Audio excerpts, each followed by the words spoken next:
One, two, three, four. Sino ba? It's gonna be from topic. But before that, community business time. Okay? Okay. Pull up. So we'll go over the rules again. We practice honesty, right? Okay. So sino yung tuloy-tuloy pa rin ang gamit ng telepono kahit na nagsa-session tayo? Kayo. Ako yung mga doktor lahat sila. Lahat sila. Oh. Kayo. Oh. Kayo. Ayan.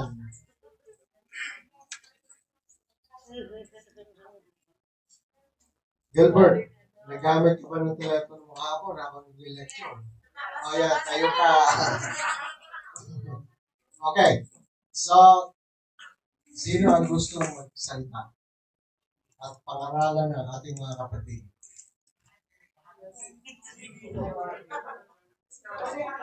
Sino pa ang hindi nagsasalita?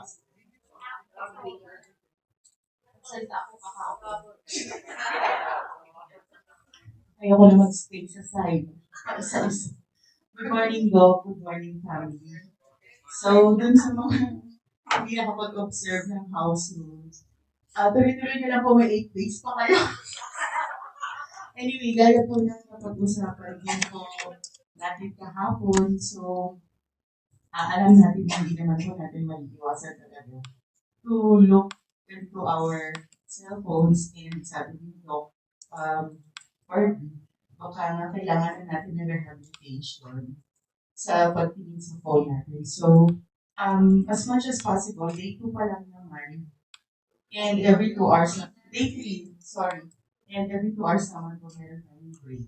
So, yun na lang po sa time gamitin natin to check our phones. And also, to show respect na din po sa ating speaker. Thank you. Salamat. Pwede na po tayo maupo. Yung, okay, so, I'm trying to figure out why you have to look at the phone. Okay?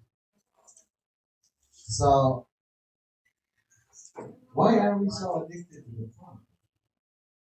What do bakit, help me understand. Bakit kailangan natin? Kasi, dati wala naman tayong telepono, di ba?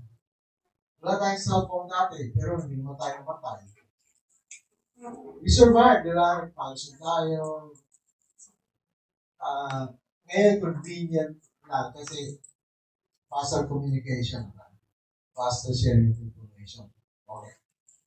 But unless it's an emergency, which very often it's not really, it's more for entertainment, right? Anything na nyo, mga TikTok, yeah, reels, yeah, okay, at saka yung mga post doon sa Facebook, how many really like my new look in my profile, titignan ko, ganun ba? So, di ba, so, bakit importante? I'm just wondering. Help me understand. Diba? Okay. Si Doc, meron siyang perspective. Bakit tayo? Doctor, for me kasi, I don't have watch. So, I open from time to time to check for the time. Okay. And then another is sometimes the message na, for example, emergency sa bahay. Yung lalo yung anak ko, minsan na message sa akin. So, I check. Okay. Alright. So, to check is different than to stay on it, right? I do the same thing, I mean, not during the training, but, like if I'm attending a lecture, I just look at the message. Kanino galing, very often, it's not urgent. So, iba yun, no? Pero yung nakapako ang tingin mo doon, di ba? That's different. Okay, so some of you really like, look, like, okay, so, I'm trying to understand what happened to us. What happened to us? Sino my birthday? Okay, so,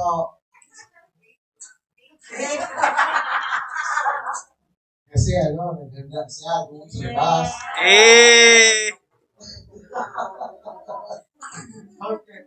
Alright, so, anyway, I'm gonna, it's not just here, it's prevalent. Yung obsession on that little thing, digital obsession. To a point, sometimes I think I don't know, is it still help? You know? Na parang yung buhay natin napapakot doon, na parang hindi tayo mag-exist o mag-survive without it. Sometimes that's how I feel. Um, Marami akong commentary din sa cellphone. It's almost like replace a lot of our social interaction with people. So I'm wondering, in the long run, how healthy that is. So, like if you walk into a restaurant, instead of people like talking, this is a nice. Usually, you go out with your family or your friends to just socialize and talk. But if you walk into a restaurant, it's so quiet because everybody's looking at this telephone instead of talking, right? So it replaced, I think, important social human activity, yung connection with other people. A connection natin with other people is so digital now. That's different, no? So if you really think of it, it really altered your lifestyle. So I wonder, whether that's a healthy thing or whether, it's an unhealthy thing. Uh, because it would impact our relationship with people, no? More and more it become shallow, wala na yung, malalim na relasyon mo, no? So, before, I was just saying, growing up, we write love letters, right? Okay, so, some of you young guys, you never went through that. But for people like my age, to us, writing love letters is an art and it is a big part of courtship with a woman, But now, hindi wala na yun eh. Diba? Wala na yung susunod ng love letters. So, ano naman yung ginagawa natin? Ah, chat, GPT. Okay. We ask the machine to write love letters for us. Dati, dati ay nagpapasulat ng mga love letters, yung mga hindi marunong magsulat at magbasa. Okay? Hahanap sila ng mga tao na magsulat ng love letters for them with a little fee, no? I have been through that kasi I have written one for somebody. It says, I really like that girl, but I don't know how to write a love letter.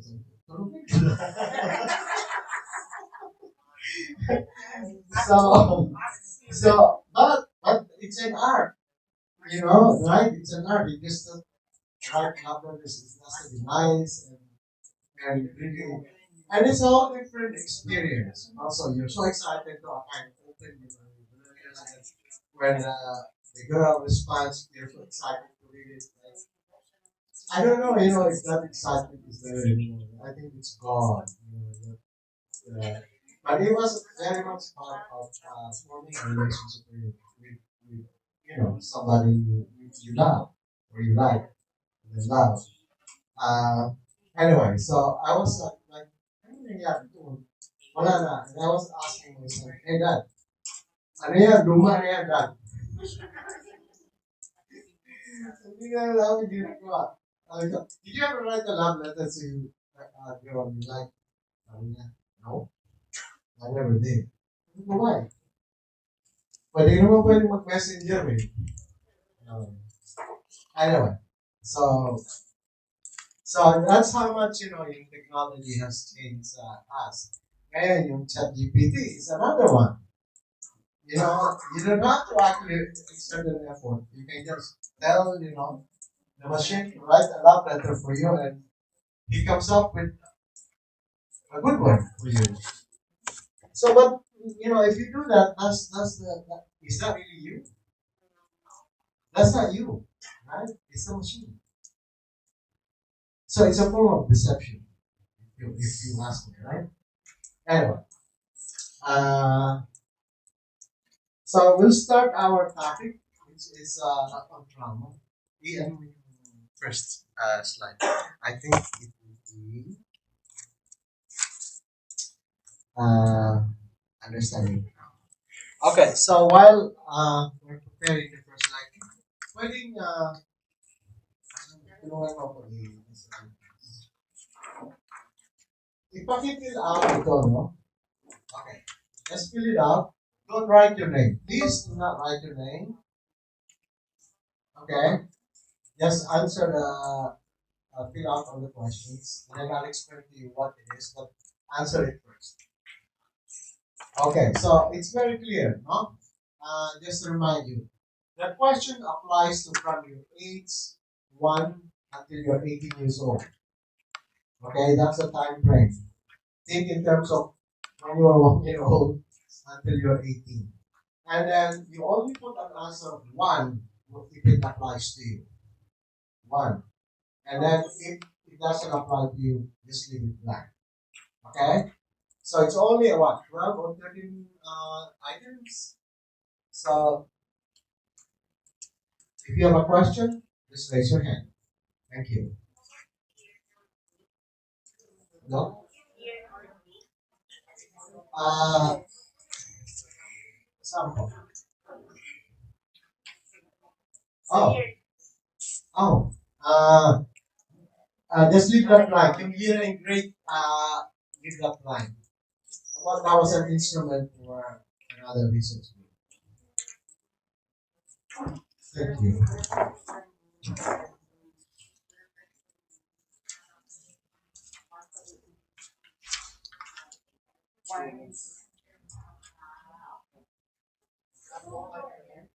Okay, tapos na. Salamat po. Sobra. Okay, pag tapos na, i-pass lang to the right. I'll collect it. Pass it to the right.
Okay na.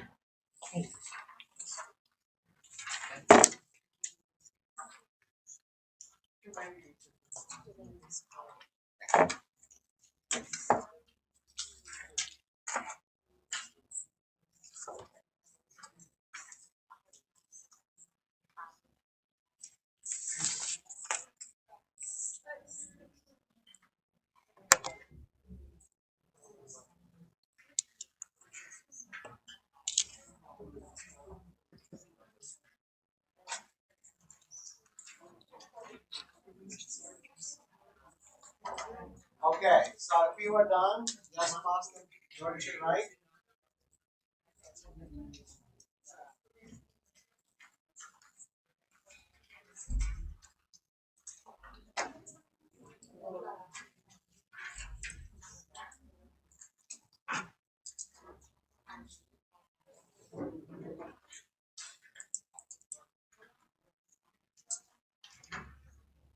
Oh, hold on. Do you remember how many ones did you have? You remember how many ones? Okay, please remember how many ones. Okay. All right. So before you pass, remember how many ones.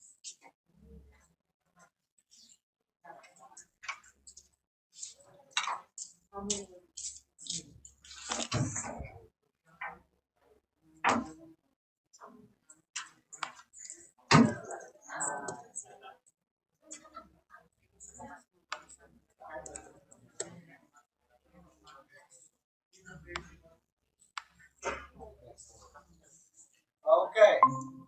Who is familiar with that questionnaire? Raise your hand. Anyone familiar with it? Okay. It is called the ACE or Adverse Childhood Experience Questionnaire. Have you heard of that? All right. So let's see. Make sure you remember the score, right? Okay, who scored none? Wala, none. Okay, so scored one. Okay, two, three, three. Okay, four, five, six. Okay, all right. So this we'll talk about ACE, no? Because this is actually there was a big study on ACE, and it was an incredible study. What this is actually childhood trauma experience. Okay, from age 1 to 18 only. Okay, uh, and it has tremendous ramification in terms of our health later on in life. The score in AIDS. So this is adverse childhood experience, meaning traumatic experience that you have from between age 1 and 18. But I asked for two. I think there were people who raised their hands. Two, three. There were several people. In the study, cut off is three, meaning that you have a significant trauma experience three and above. Okay, and in some cases they even include two as a cut off. Uh, Now I added other items in here. Actually, the original items are only 10. If you notice that the rest down, I made it like more specific to our culture, right? As Filipinos. So there, it's never been known for Filipino for us, and I think there are a lot of other. Oh, I think there are a lot of other experiences specific to us as a people, given our circumstances, our region, right? We have a lot of typhoon, flood, uh, volcanoes, volcanic eruption, earthquakes, right? So, and those are actually could be sources of traumatic experiences, especially like typhoon, you know. Uh, certain regions, you know, they have several typhoons a year. And growing up in those regions, you cannot escape it. That somehow, one way or another, you will be traumatized. So, anyway, so we'll talk more about this when we get to that subject, ACE, or adolescent or adverse childhood experience. Now, trauma is not popular, right? And people don't know. Why is it not widely talked about? And it seems like people don't know much about it. Why is that?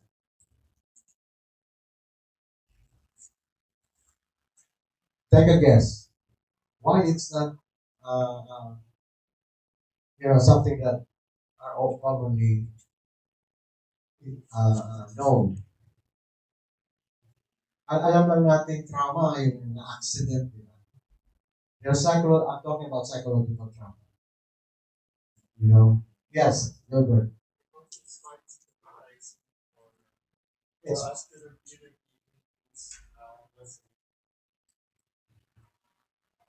I find yung mga experiences stigmatizing, tapos you might be judged. Like, Excellent. That's the reason. We all keep our adverse experiences. We don't talk about it, right? That's the reason. You know, it's like a taboo, or it's not pleasant to talk about. It could be also stigmatizing to talk about. That's why you know it. But it is actually wrong. Right? Yes, Doctor. Maybe the person doesn't know that he has been traumatized in the first place because traumatic experiences, like what you said, so even in your early infant years, maybe it has been implanted in your subconscious mind that you're not so aware of that. You probably miss it.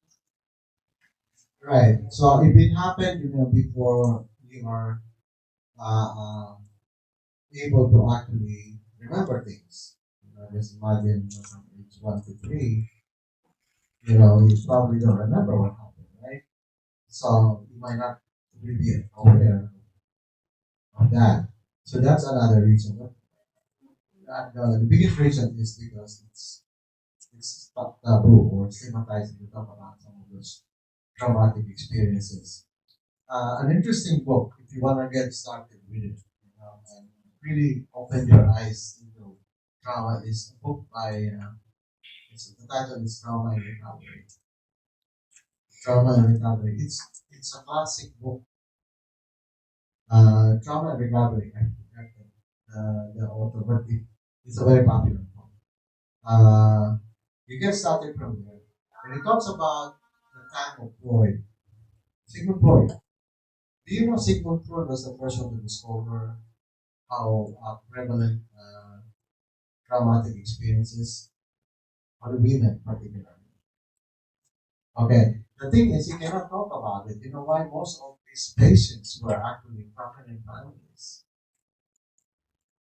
Prominent families. So he did not talk about the incests that happened, in those upper classes of society, right? But he was aware of incest and how that actually has affected the mental health. And then that book talks about that. Uh, Herman, that's the name. Herman. So if you Google it, you'll see that. Uh, so it's an excellent starter, to get started with trauma. And then there are a lot other. It is right now, it's how do you say, it's out in the open. There's so many research and many books written on it. But I'm just surprised, it's not catching up too much in the Philippines. And then the connection between trauma and addiction right now is well known in the United States. In fact, many mental health programs in the US is required to be trauma informed. trauma informed, including substance abuse program. And there is a lot of certification on trauma, uh, uh, uh, on how do you call that?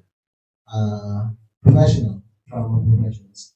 So there are so many kinds of certification, and it's a requirement, by the way, to become a substance abuse.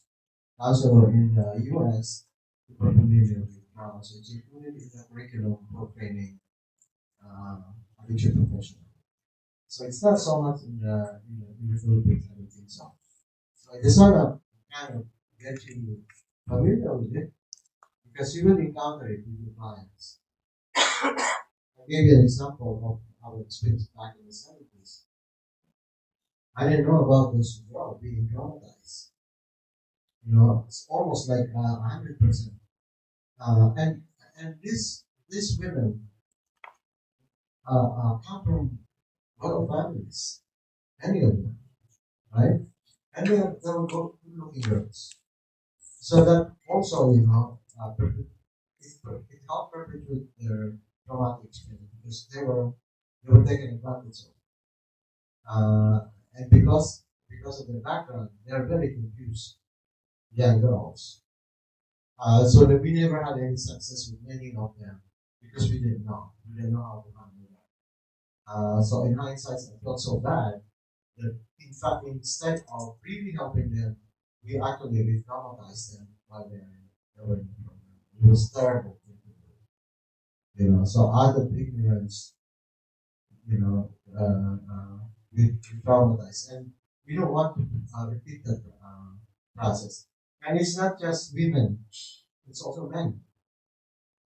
There are a lot of traumatized men also. Like I said, the last thing that people who were traumatized to talk about is their trauma. When even clients in substance abuse do not talk about it. And especially men who have been sexually assaulted, they will not talk about it. Right? And then uh, they do not see that as affecting their substance abuse. They don't see it as affecting the way they cope, with stresses. They don't see it as, to them, it happened many years ago, and that's it. But they don't see the connection between what happened then and what happened to them later on. Okay, and that's very common. So since they do not talk about it openly, we can only diagnose them based on some signs and symptoms. Their behavioral symptoms, what they did, how they cope with stress, and how they try to self-regulate themselves. So among people who have been traumatized, drugs is a form of self-regulation. It's a form of self-regulation. So they use substances to self-regulate themselves. Not necessarily to get high. It's more to cope with negative feelings and emotions because they get triggered all the time. And that's the thing with people who have been traumatized.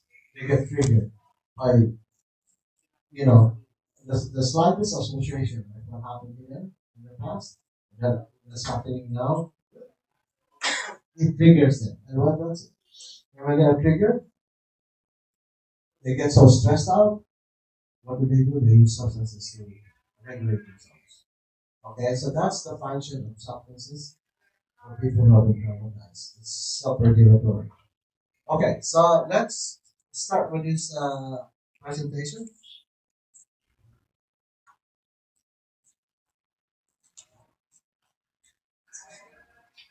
Okay, so this is the triune brain.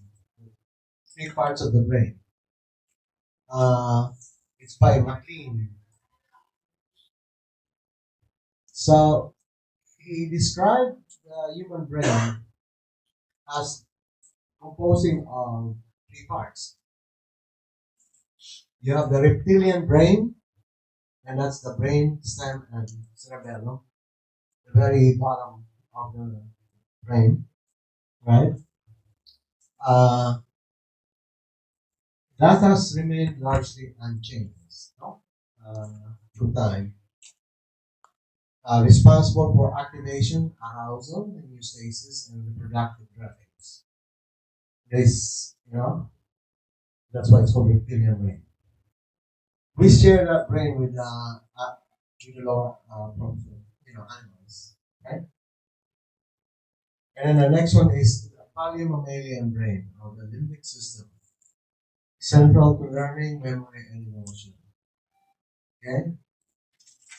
And finally, neomammalian brain, or cerebral cortex, and it is responsible for organizing conscious thought, problem solving, and self awareness. Okay, so you can tell that actually the brain evolved through time, right? And the latest evolution of the brain is the neocortex or cerebral cortex, the thinking part.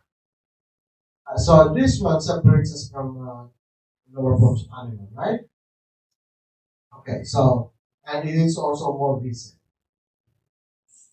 Okay, so those are the three parts of the brain, and then, when we begin to try to understand trauma, those different parts of the brain comes into play. Okay.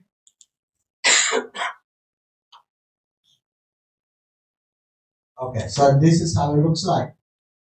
The brown one are the we call reptilian brain, and then the limbic system. Limbic system is a big part in trauma, and so is the neocortex, the blue one. Okay. Okay, so let's talk about stress and trauma. Right. So trauma is a stressful experience, isn't it? And severe stress is traumatic, right? What would be what would be an example of that? Anything that cause terror, threat of death, of dying, right? Okay, so that causes tremendous stress. Okay, so to understand trauma, we have to understand stress because the two are related, right? Trauma is a form of stress. Extreme stress is very traumatic. Okay? Individual differs in their ability to tolerate stress. That's true. And trauma. How come that in certain instances, several people are exposed to the same experience that causes terror? How come only a few are traumatized and some are not? Right? So that tells you that people respond to stressful situation or traumatic situation differently.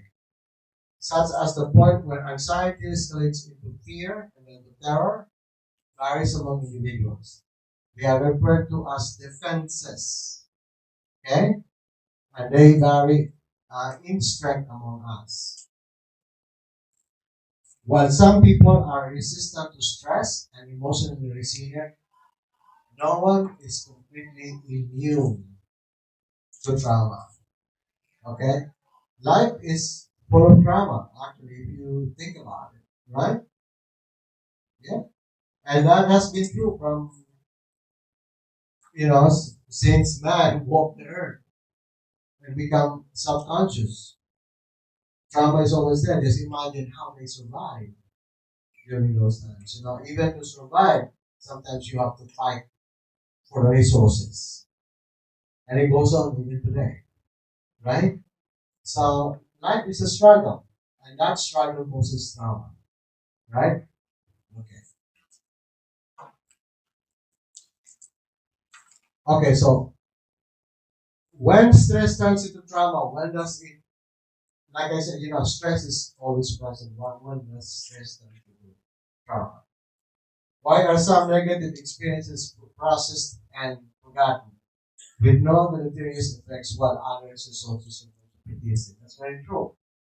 Not all soldiers exposed to war, or combat end up being traumatized or suffer from PTSD, right? Some seems to be more resilient than others, right? Not all soldiers who fought in Vietnam have PTSD. Not all, but a significant number do. And what's the difference between those who were not traumatized and those who were traumatized? Good question, right? How does trauma happen?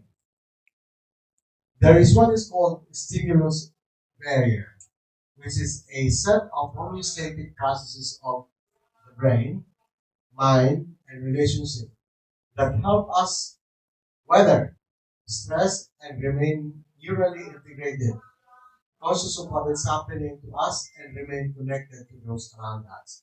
So when you are traumatized, a traumatic experience disconnect you from the experience. So you don't remember everything very often. What happened? At least consciously. But you have to remember, I told you, right? There is something as implicit memory. Okay, so the unconscious stores some of those experiences. Okay, so there is a gap in so when you ask them what happened, there is a gap in the narrative of what happened. Because the brain disconnects from the experience of what's going on. That's probably a defense mechanism, a social survival mechanism that the brain disconnects from the horrible experience. So the cortex remains in control. For people who are not traumatized in a traumatic experience, right? The cortex is in control, meaning the person remains conscious. So there is no disconnect. Okay? Conscious awareness is continuous. Our thoughts, feelings, and behaviors are integrated into a current narrative. In other words, you can tell a whole story of what happened. But those who have been traumatized, same event, right? Some people are traumatized, there are gaps in their memory or in their narrative. They cannot tell a continuous story. There will be like gaps that they do not remember. Those who are not traumatized, they can give you a complete narrative of what took place. Okay, so that gap, that's a sign that there was a disconnect. Somehow the brain disconnect from that experience, probably for the for the person to survive, right? I mean, not just physically, but to survive mentally or cognitively, right? So he doesn't go crazy, something like that. So when you snap because of stress, we say he lost it, right? He lost it. Uh, okay. Breaching of the stimulus barrier results too. Okay. So when that defense, right, is breached, neural system disconnects from one another. Okay? Continuity of consciousness is disrupted and turns into avoidance, denial, and amnesia. You don't remember. Uh, or avoidance. And you see this with people with PTSD. They don't want to remember or get triggered by experience that reminds them about what happened in the past. And the ability to remain connected to others break down and become fragmented. The cortex, the thinking part of the brain, right here, higher executive function becomes inhibited. Okay? In other words, the person acts crazy, right? The integration of our processing system becomes dissociated and our narrative fragmented. We say we flip out, right? We flip out. So we have watched movies, many of us, like war movies, and you see this happen, right? Somebody, they got hit by a mortar, and then some people just like continue to really like fight and protect themselves. Those who flip out, what happens? They don't know what they're doing, right? They're so confused, they're all over the place, and they expose themselves to danger. And those are the people who flip out. But some people who are able to, keep themselves together, they're able to protect themselves. Okay, so that's what happens. You have seen this, like, in a horrible, let's say, war or even accident, some people who survive, right? They look dazed, they don't know where they are.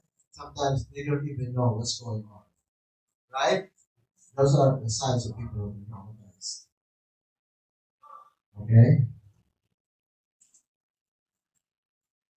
When we flip out, our ability to navigate our physical and social environment in a flexible and coherent manner has been compromised. So you don't know what's going on. You're totally lost. The functioning of the cortical region, which coordinate conscious awareness, has been inhibited, leaving the traumatized individual suffocating in the midst of fragmented and overwhelming emotions, sensation, and frightening thoughts. He is just completely terrified, and he doesn't even understand what happened or what is going on. Right? It's a state, terrible state. Our neurobiological functioning is dissociated as a result of overwhelming stress. So we're describing what happens to people who have been traumatized. That's the experience, right? So I don't know. Has anyone here been to a serious car accident where you don't remember what happened? Anyone? Okay, good. You're lucky, because there are some people who experience that. You have them? I have an experience of car accident, but you never. Okay, good. You are not severely traumatized. Probably physically, you suffered some injuries, but cognitively and emotionally, you were not traumatized. After I have a, bali psychologically, partly na traumatized din ako. Kasi I don't trust drivers. You don't know. I don't trust. Yung sa mga drivers. Okay. Okay. So that's probably more a kind of defensive strategy, right?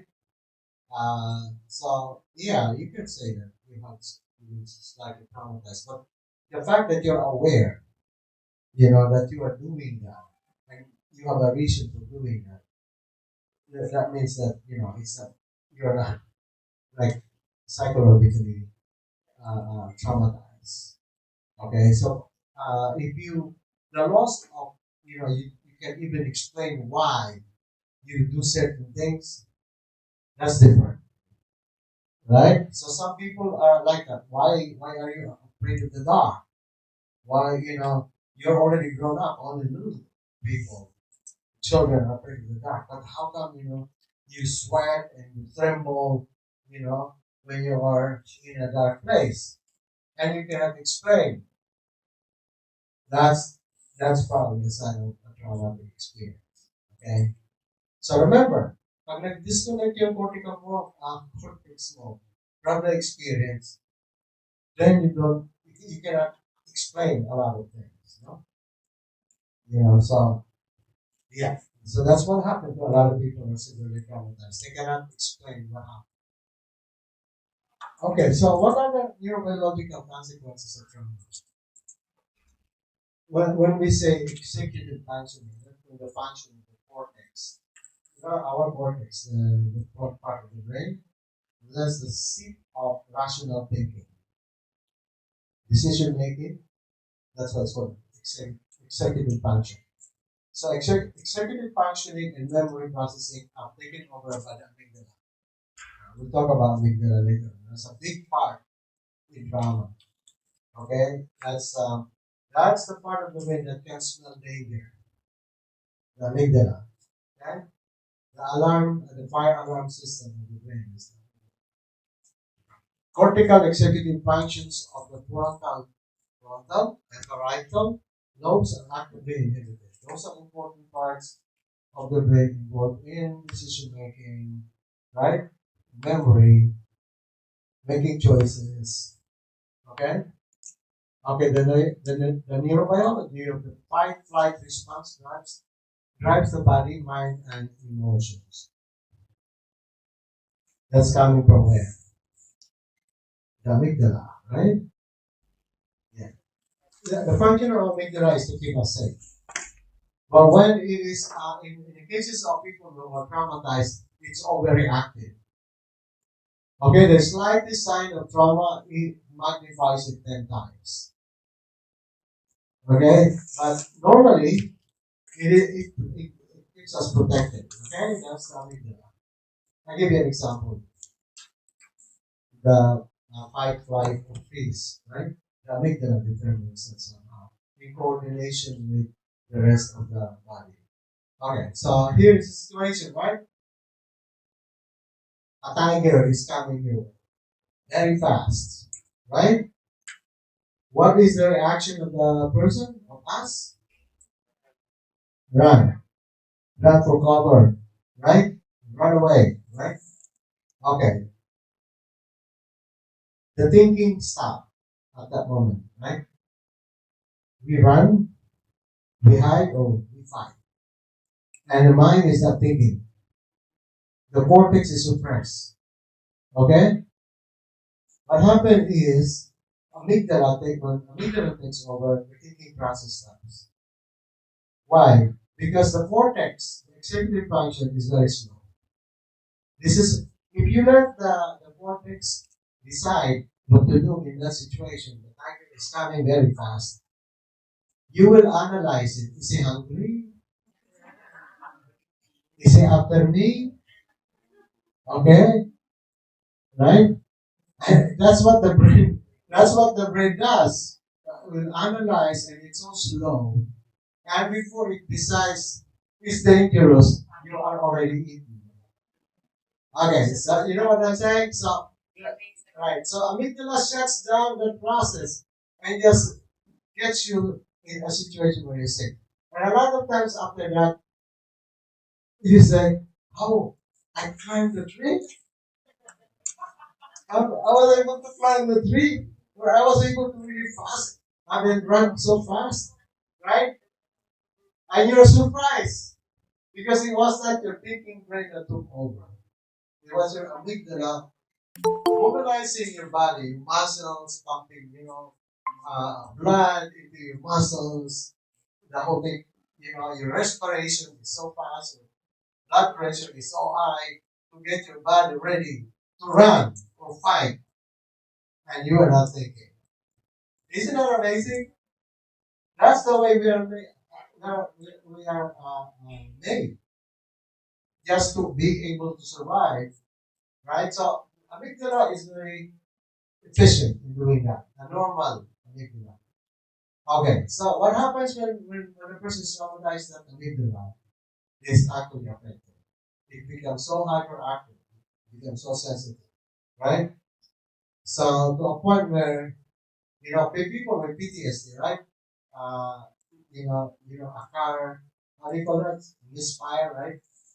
And it makes a big sound, like it's uh, a gun firing or something like that. What happens to them is they would jump under the table, right? These are people who have been traumatized. We have so many stories of death and deaths with PTSD. You know, the sound of a bang, a loud noise would drive them to dive for cover, right? Because the amygdala is saying, danger, danger, danger. But the amygdala is at that point is actually not how do you call that? It's dysregulated. It's dysregulated. Okay? So the left frontal regions that control language and narrative are inhibited. Language is inhibited in that situation, right? So a highly traumatized person cannot verbalize what happened. Okay, so because during that experience, it was inhibited. Social brain systems are disrupted and renewed. The social brain system. That's why it disrupts our ability to connect with other people. So people with severe PTSD have.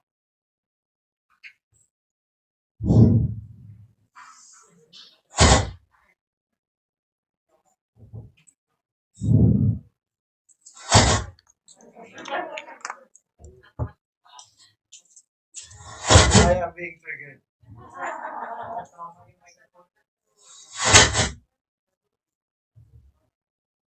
Buti naman wala akong PTSD. Okay, so social brain, no? is affected. You know, we lost connection with other people, and basically, people with PTSD have difficulty with connect with social relationships. You know, they are very dysfunctional when it comes to social relationships because it's their what is appropriate behavior in certain situations. They don't have concepts of what is appropriate, right? Uh, okay, so that's a result of the trauma.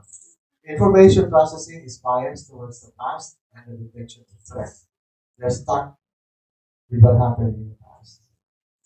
Okay, so do you know there is a part of the brain that put in our memory that put a stamp, stamp, right?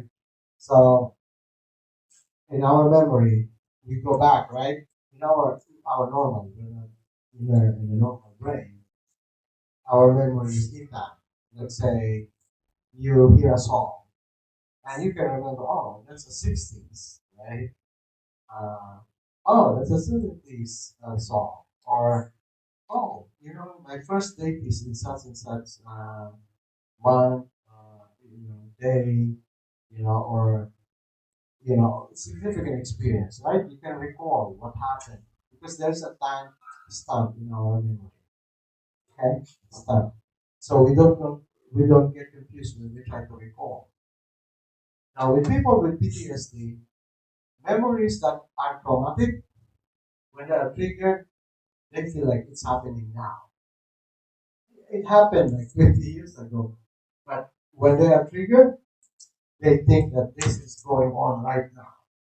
So it's so confused, right? The timestamp in the memory is so confused that they cannot recall the sequence of events like that. All right, so that's why when they're triggered, they go crazy like this.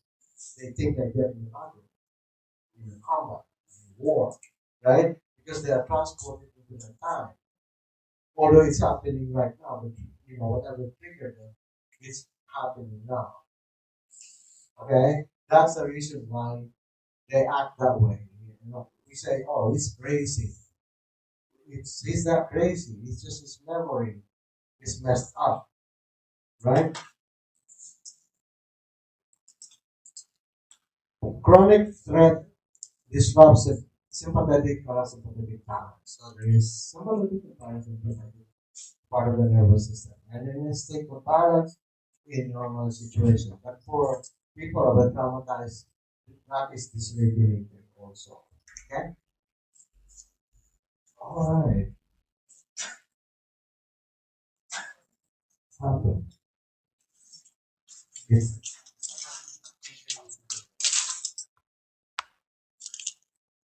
Okay. All right. So, what is the stress hormone cause? Huh? Cortisol is right there. Cortisol, one of the most important glucocorticoids, is often referred to as the stress hormone. Right? That is what happened, right? Our body secretes cortisol as a result of stress. The adrenal glands secrete cortisol in response to the perception of danger or the variety of everyday difficult situations. Okay? Cortisol. There are two actually hormones involved in cortisol, and what's the other one? When we're responding to a stressful situation, basically you have to run, fight. What's the other one? Cortisol and what? Yes, adrenaline. And where are they produced? Where? Yes. Okay, so both are involved in the quite very similar, right? All right. At normal levels and over short periods, cortisol enhances memory, mobilizes energy, and helps restore a sense of balance in the body after a stressful situation. It is not. It's really needed by our body. It is a helpful hormone. Okay, in a normal situation. But you have to remember, people who are traumatized and constantly traumatized, the body constantly produces cortisol. So if you are constantly triggered every day, every moment, the slightest threat of danger, your body will produce cortisol. Okay? So what happens when there's an excess of cortisol? Good question, right? How does it affect the body? Can you imagine some people who are constantly triggered or feel threatened somehow, right? Children who are actually in a very abusive home is a good example. Imagine, the children who grow up in an alcoholic home, right? And whenever dad comes home, you know, he does a lot of crazy things, right? And you are a little boy and you're afraid all the time, right? Because he can hit your sisters, your mother, and that's your life most of the time. So just imagine how the body is responding to that situation. So at a very young age, he is constantly, you know, his body is practically uh, swimming on cortisol, on a regular basis. Okay? And what would be the impact of that long term for the person? Uh, it is very useful for periods of short-term stress, which, when resolved, allow the glucocorticoid receptors to signal the adrenal glands to stop production. So that's the normal, in a normal situation. But in an abnormal situation, like I described to you, they that doesn't function anymore. It's not absorbed back. It's too much. It overpowers the whole body. Okay, so we talk about what happens with that situation when there is an overreaction of the body and because of perceived stress or danger on a regular basis, the body continues to produce cortisol. So what happens long term? When prolonged cortisol release occurs due to chronic stress or trauma, it weakens the immune system by preventing the T cells production is one of the effects. Okay? Sustained high levels of cortisol disrupt protein synthesis, halt neural growth, and disturb the sodium potassium balance, which leads to neural death. The sodium potassium, right? That's actually the neurochemicals responsible for the communications between neurons. You know that, right? Remember the positive, negative, right? So positive it opens, something like that. Negative it shuts down. So that's how. So the neurons communicates electrochemically. That's their language, right? So when it's disrupted, the background music.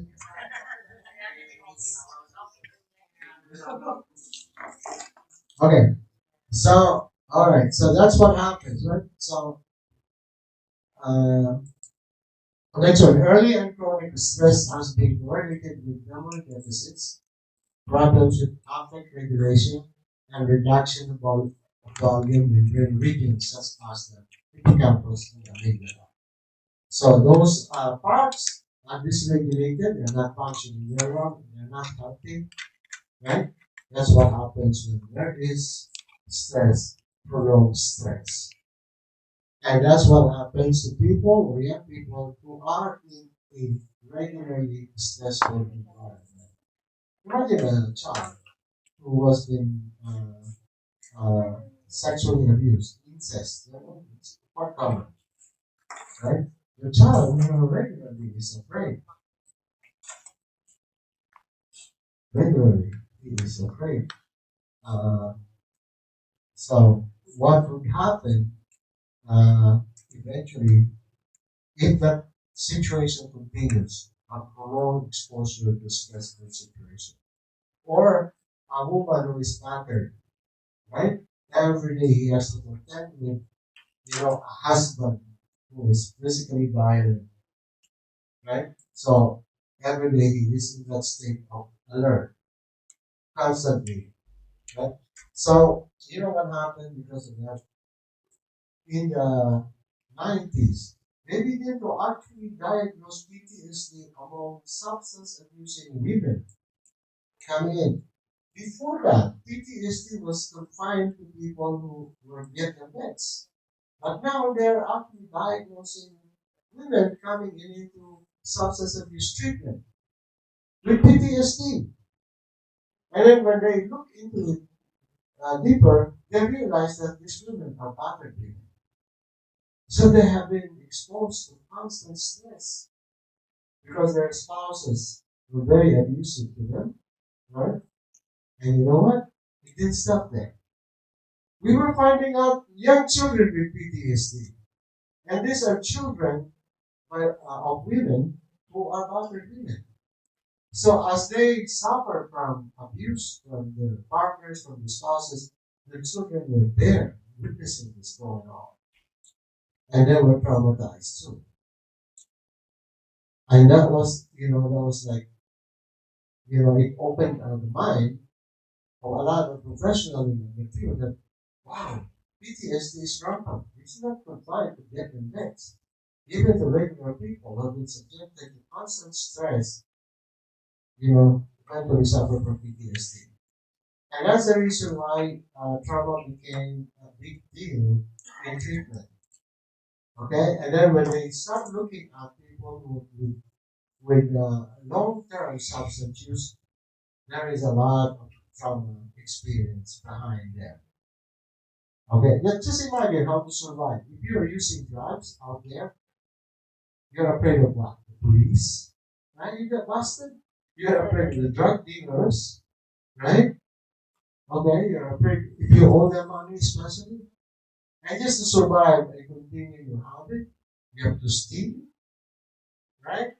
You have to put yourself in dangerous situation. And guess what? Some of them begin to sell their bodies, both men and women.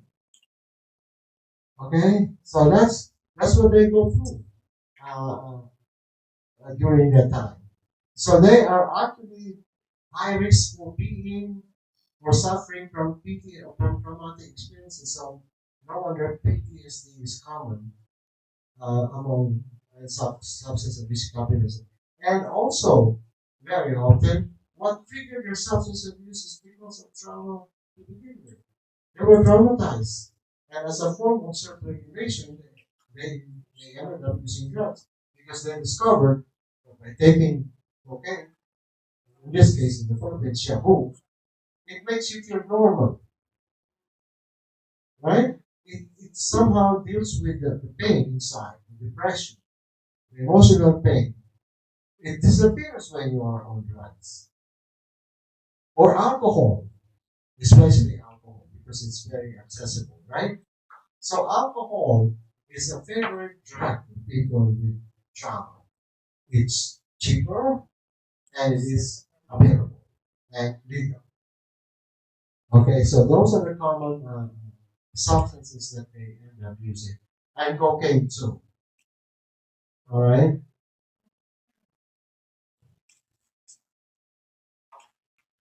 All right. Deprivation of maternal bonding. Okay, so it is the same glucocorticoids involved in maternal bonding. Prolonged high levels of glucocorticoids early in life have deleterious effects on brain development and make the child susceptible to stress. So what happens? So why high levels of glucocorticoids? So what it is saying is basically there is no bonding between the child and the infant, right? It's a stressful feeling for the infant. They're stressed out. They needed actually all the, like I said, the brain is not developed, they don't have any language for it. But the lack of caring, the lack of warmth, right? And probably they're hungry all the time, or the caretaker, the mother, is not responding, to the cries for discomfort. The child might be wet, soaking wet and cold and hungry, right? And so the body is so stressed. Physiologically, the body is responding to stress and it's producing a lot of cortisol. Impact. Okay? So, and that has a lot of ramification. If the child experiences that lack of maternal care or bonding, in rats, maternal behavior stimulates the production of uh, glucocorticoids in the brains of the baby, which results in enhanced feedback to the adrenal glands to shut down cortisol production. TR is a glucocorticoid receptors. That's what it is. Okay, this is one of the underlying neurobiological correlates associated with greater amounts of maternal attention with resilience and positive coping in their life. So, I was telling you how a child who has been neglected, abandoned, or not responded to can grow up actually what? Traumatized. And that has tremendous ramification on the child's health later on in life. And not only in terms of physiological effect of that, but also psychological and the overall development of the child. Cognitive, emotional, and psychological and physical development is affected by that adverse experience at that stage, right? So you've heard of children of being adopted, and I have seen a lot of them. There was a time when the breakup of the Soviet Union happened, right? There were a lot of child given up for adoption from Romania, Romania. And there were a lot of American couple who adopted several of those. And we know a family who did that, right? And some of them did not thrive. Did not thrive. These are good homes. They're provided for well-off families, but the child could not cope. I totally like how do you call it? Maladjusted, right? So they ended up giving up, these children. They cannot live normally. So these children were abandoned by their parents. So they were put in uh, I guess, in a infant care, but there was no mother to attend to them, feed them, change the they were just like putting them there, right? Just imagine that, right? So they suffer this. This is how you explain what happened to them. So then later on, the grown-ups already they were adopted. Some of them are teenagers, some of them are like uh, young, in the teens, but they could not cope. They could not adjust. They are so maladjusted. That, that's a result of what I'm trying to explain to you what happened to them. So that neglect, that failure of the mother to value the child has tremendous ramifications in the development of children, right? So even in some homes where the mother is forced to abandon the child or forced to work because they cannot, you know, survive without going to work. Imagine, the child is being given to somebody to attend to. They will have a lot of emotional problems later on in life.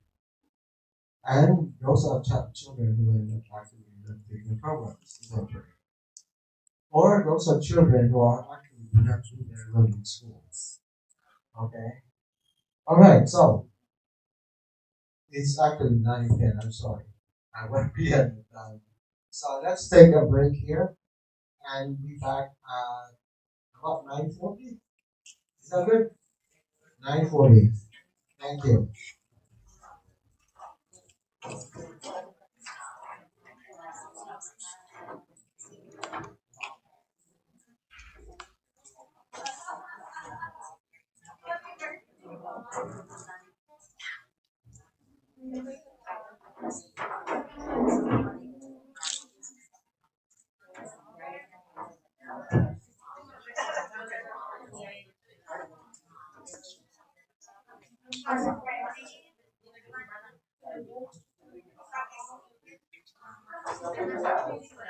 We should rest.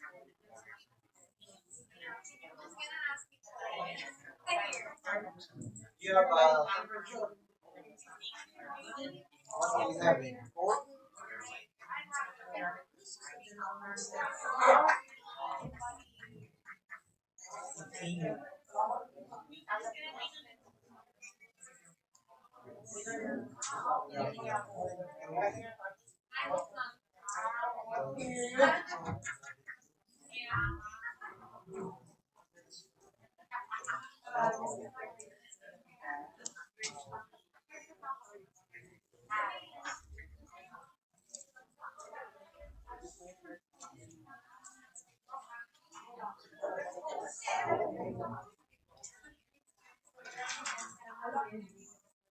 Yung bag last? No, no, no.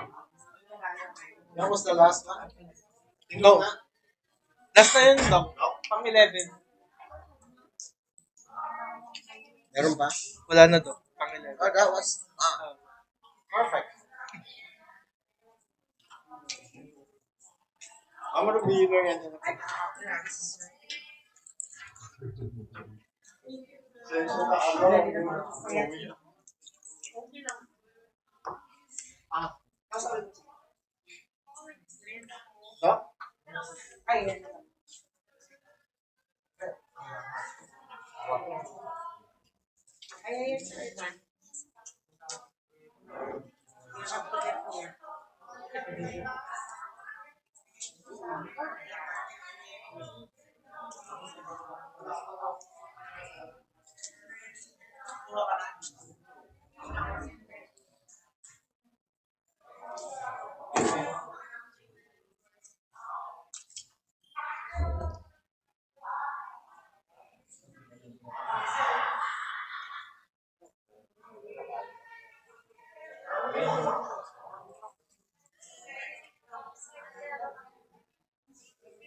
Thank you.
Bakit ayaw mo mag-swap?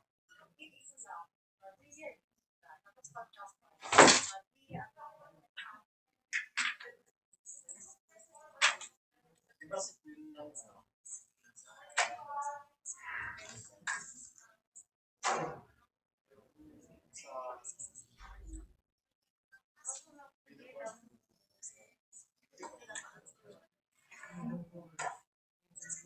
ano ba yan? Ano, dami?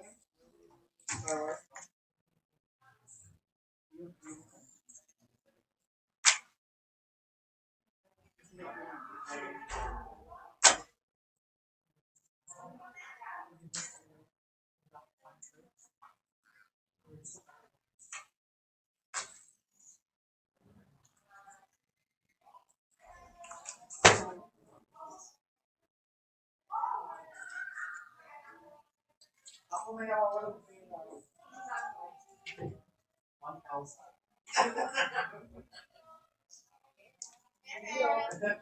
Mali? 4,000?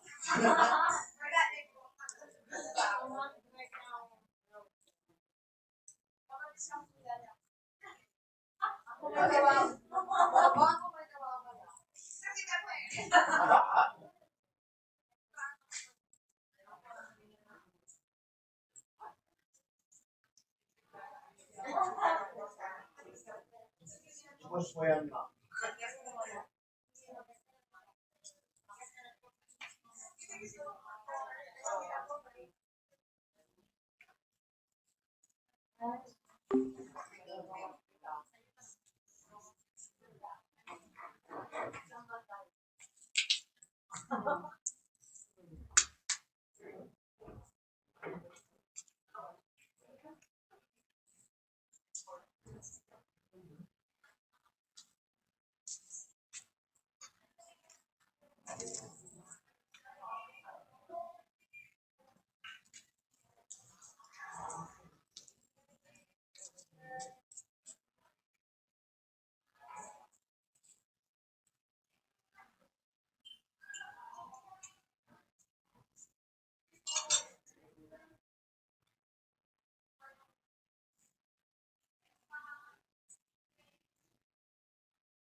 So they might have our most one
Ay,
wala naman.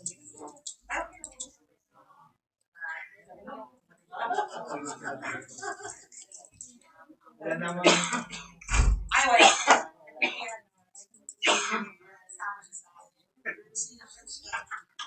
Pero wala naman.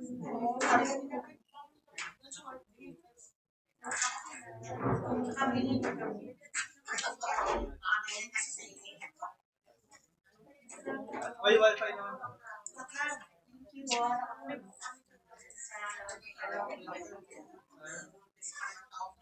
Then, a reminder family, dun sa ano po natin, every now and then, please check dun kung nakapag-evaluate na kayo kasi kailangan natin sa ISO. Yung mga pinapost ni Sir, importante po yun sa kompleto. Sino mga hindi? Ay, bigay ko sa inyo. Mamaya, bibigay sa amin ang list ng mga hindi fill up ng kanilang evaluation.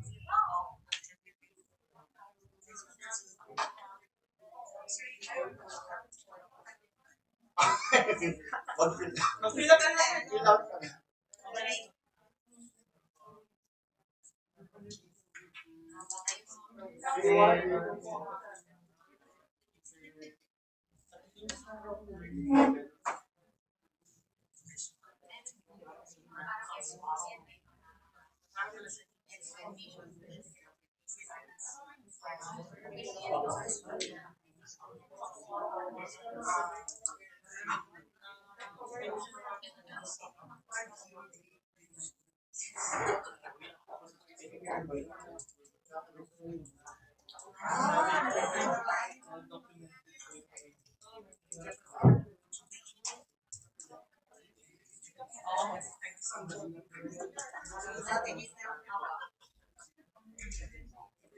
Wala.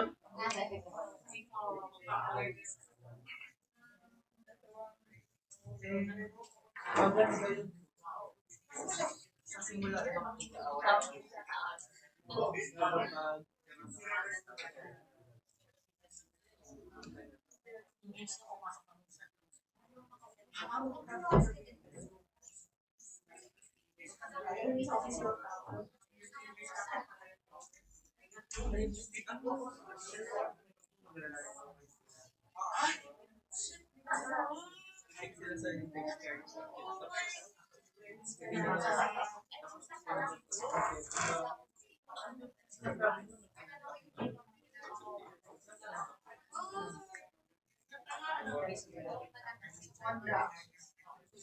Mental salt.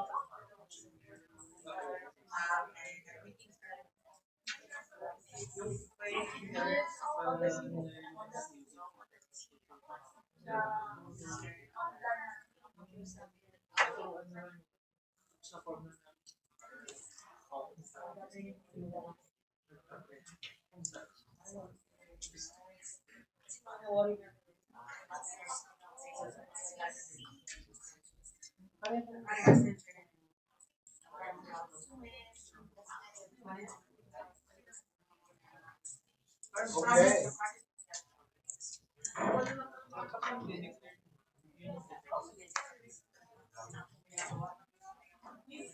All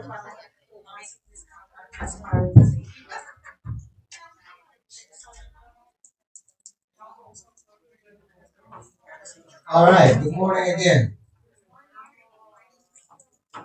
Okay.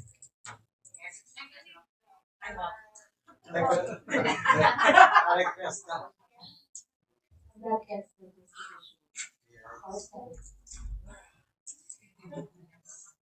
Okay. So I know I'm surprised that people uh, are repeatedly listening positive.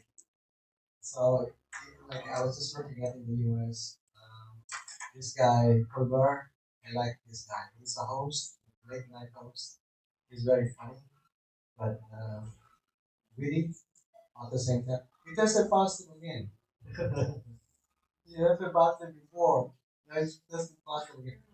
So I said, oh, how come some people repeatedly test positive? Right? So I have a theory about COVID. So it seems like some people are they easily pick it up, and some people not, right? So I have a friend, his husband died of COVID, right? And they are same age, almost the same age, he's in her 70s. Uh, and she took care of the husband before she died, before he was hospitalized. He never tested positive. She's a Filipina. By the way. She never tested positive. They tested her repeatedly and never tested positive. So it's hard to explain that, right? So, well, there are some people who are naturally resistant to even to COVID, but it's hard to tell, if you are or not. Some people are just they easily pick it up, right? And some people don't. Uh, but you cannot gamble and say, hey, probably no, you can't play that game. It's dangerous, right? And I noticed that actually the prediction for COVID was that most of the third world countries will be devastated, right? Because of poverty and lack of resources and everything. That did not happen. You know who was the highest rate of infection and death? Yes. What country? US. US has the highest rate of infection and deaths. And yet it's the first country to develop the vaccine. Okay? It is up there. The second one is so far down. And it's just two things that happened. It was highly politicized. The crazy things that you hear in the media about COVID and the vaccine and the virus, it's just like amazing. And people buy into it, right? So that's one reason. I think the primary reason why actually poorer countries survive better, less deaths and infection. Guess what? What? No. Yes, no. You know what? Now, just talk about us. When we get sick, what do we do? Do we go to the hospital with the doctor right away? Okay, no. No, we don't. And just imagine the poor people, right? They just like let the disease run its course, right? You just like, you tough it out, right? Tough it out. So because we always do, right? Tartaso, sipu, coronavirus is a form of tartaso. The same coronavirus, different variants, right? So we're exposed to a lot of those germs, right? And our body, learn to fight off those germs.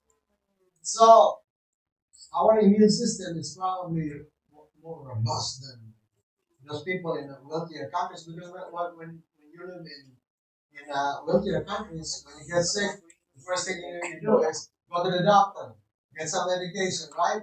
That's not how we do it here, right? We go to the herbarium. Para bugahan ka. Right? Yeah, begin another germs. Or haplas-haplas. Ang gamot, fix lahat. Fix lang. Right? Oh. Now, seriously speaking, I think what happened is poorer countries, the people, because of the way we handle sickness and illness, we have a more robust, strong immune system. And there is no like drug tolerance like in many other countries, right? So that was amazing. And there's actually a study that support what I'm talking about. It was done by three Taiwanese scientists, and they try to compare people with who have been who got sick of flu or vaccinated with flu, nothing to do with the coronavirus, right? Their body responded to the coronavirus somehow. They try to fight it off, you know. So because they're like I said, they're related viruses, right? So somehow there is a response for them, for the body of those people who have been exposed to the flu virus before to fight it off, try to fight it off, although it's a very virulent disease. So I think that explains why I guess a lot of poor people are can fight it off naturally. So how many people will some people probably never been vaccinated before the vaccine became more prevalent, right? It took a whole lot of time for you guys to get it. We got it earlier in the US. Here it took time and some people just did not get to probably to have it because they don't really understand what it is. Anyway, so that was an interesting observation. So I was trying to explain, why. No, it's a simple explanation. We're used to diseases, right? So what's new? Okay, so don't minimize those plus, yung buga-buga. Pati nga yung yung fracture, yung bugal. Fracture na rin balikan. Alright. Okay, so yung trauma hindi pwede bugahan, ha? Hindi pwede kapusayan trauma, okay? Okay, iba na yun. Iba na yun. Alright, so let's talk about the neuroscience of trauma. Okay. So what happens in the brain as a result of trauma? Well, the brain changes, right? Structurally, literally the brain is changed by trauma. And drastic change. And there are specific parts of the brain that's really affected that has got to do with how we function. Okay? And remember what I said about also drugs can actually alter the structure of the brain. And so is human experience. And trauma is a human experience. And what makes it different from other human experiences is so intense. Okay? It's so intense. But the changes that it causes in the brain is so dysfunctional. That's the difference. I said a pleasant experience. So if you experience like bliss, high, a positive high, like you saw a miracle or something like that, change your perspective in life. Like no. Remember what happened to St. Paul in the story of the Bible, right? St. Paul, you know who he is, right? St. Paul. He used to actually oppress the Christians, you know that, right? Yeah, St. Paul was anti-Christian in the beginning. He was. He oppressed the Christians, persecuted the Christians.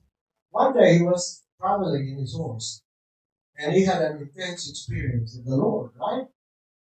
Yes, intense experience. And he turned like what? 180 degrees. And all of a sudden, he just like become a believer, not only a believer, he was a passionate believer of Christianity. You know how? Look at the Bisalek. How many of his letters we always recite every Sunday? Letter of the Corinthians, the Romans. And he writes so beautifully about the faith. And you have no idea that he did not start like that. He did not start like he. So tell me what happened to him. Like, it was an intense, miraculous experience that altered his brain. That's the only way I could explain it, right? It was really an experience for him. You know, it got to be an intense experience for him to change the way he viewed things. From being an enemy or somebody who persecuted Christians and non believer to suddenly not only a believer but a very deep believer in the faith. You know, so he writes so beautifully if you read his letters, right? He says, no, this guy is a man of wisdom. And all of that happened after that experience that he had. So the brain changes. Experience can change the brain. And we have so many experiences in life where people become enlightened. And I think, you know, those are intense experiences that actually alter the structure of their brain. He was a different person after that experience. Completely different. And he became holy. Not only holy, he was willing to die for the faith. That- That's tremendous, right? Tremendous. Okay, so it does change. Experience will change our brain. Unfortunately, adverse experiences will alter our brain, you know, in an adverse way. Okay? So amygdala is an important part of the brain. We repeatedly would be citing it and talking about it when we talk about trauma. It's the fear center. Okay, so amygdala keeps us safe. Its function is to really keep us safe. Okay? However, when it becomes dysregulated, it creates more problems. It creates a lot of problems for us. Okay?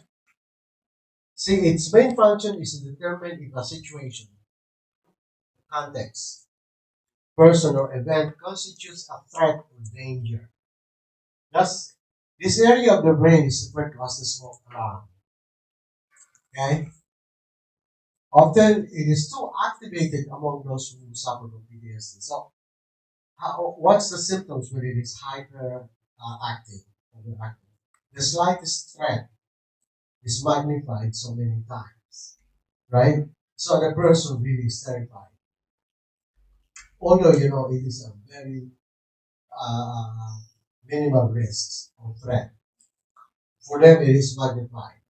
When highly activated, it begins to suppress the functioning of the higher thinking areas of the brain. Okay, areas that are responsible for judgment, critical thinking, those are actually suppressed. Okay, so as a result of that, when it is highly activated, it suppresses the thinking part of the brain, the, the part of the brain that makes good judgment. So what happens to people with PTSD? We notice that many of them are very poor good judgment. Okay, for example, women who have been assaulted and suffer from PTSD, they keep going back, right? And exposing them to danger. Not only that, they pick people or men who are likely to abuse them. So their judgment is faulty oftentimes, right? Because what happens is when the amygdala is overly activated, the thinking part of the brain is constantly suppressed. The cortex, right? It is constantly suppressed. So a long-term situation like that, what happens? The cortex doesn't develop very well. They have a highly developed amygdala, so they can smell danger, right? Right away, better than most people. However, their cortex, the thinking part, the rational part of the brain, is not well developed. Okay? Exaggerated response to non-trauma related emotional stimuli among traumatized individuals. Being a subcortical structure, the amygdala, it is outside of conscious control and conscious awareness. Remember that is part of the mind. It's subcortical, right? That part of the brain doesn't think. Now, the part that's the thinking part of the brain is the cortex. It's subcortical, meaning underneath, right? The amygdala is underneath. The brain. You know, so it's not part of the cortex. It's subcortical. Being a subcortical structure is outside of conscious control and conscious awareness. Symptoms such as hypervigilance, hyperarousal. You know what's hypervigilance? Overly like scanning the environment for threat when actually there is none. And they're easily aroused. Like I said, the slightest threat, they're aroused. We are aroused because the amygdala actually is operated work. It's actively operating. The target of treatment is to reduce activation of this area. So how do we normalize the amygdala? Is the question, right? So what kind of treatment can we do in order to regulate the amygdala? I don't know, maybe medication, right? And very often in psychopharmacology, that's the choice as strategy. You find a drug that would actually suppress the amygdala, right? So, but can experience normalize amygdala? I don't know. Can therapy normalize amygdala? Maybe, because there are a lot of trauma treatment, right? And so I suppose eventually that can be normalized. Okay. Okay, so that's what the amygdala is. See,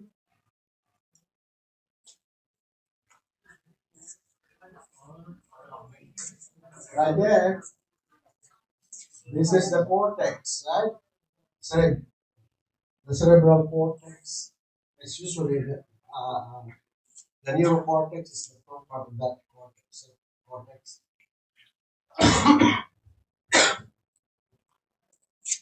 Excuse me.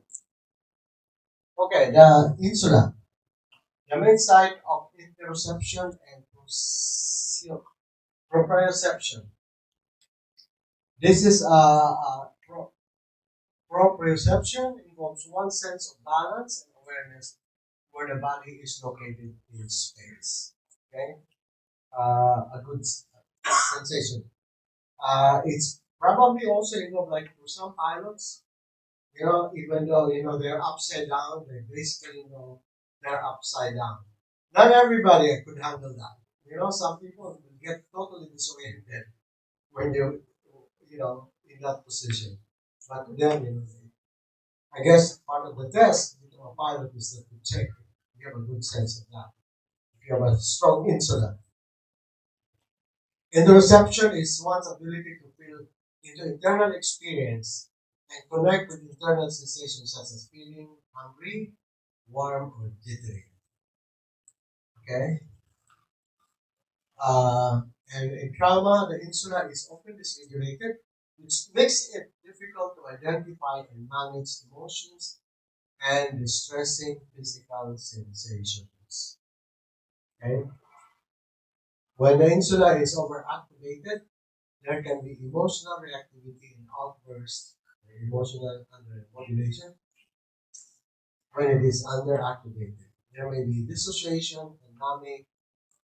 Both of these are symptoms of PTSD, numbing and dissociation.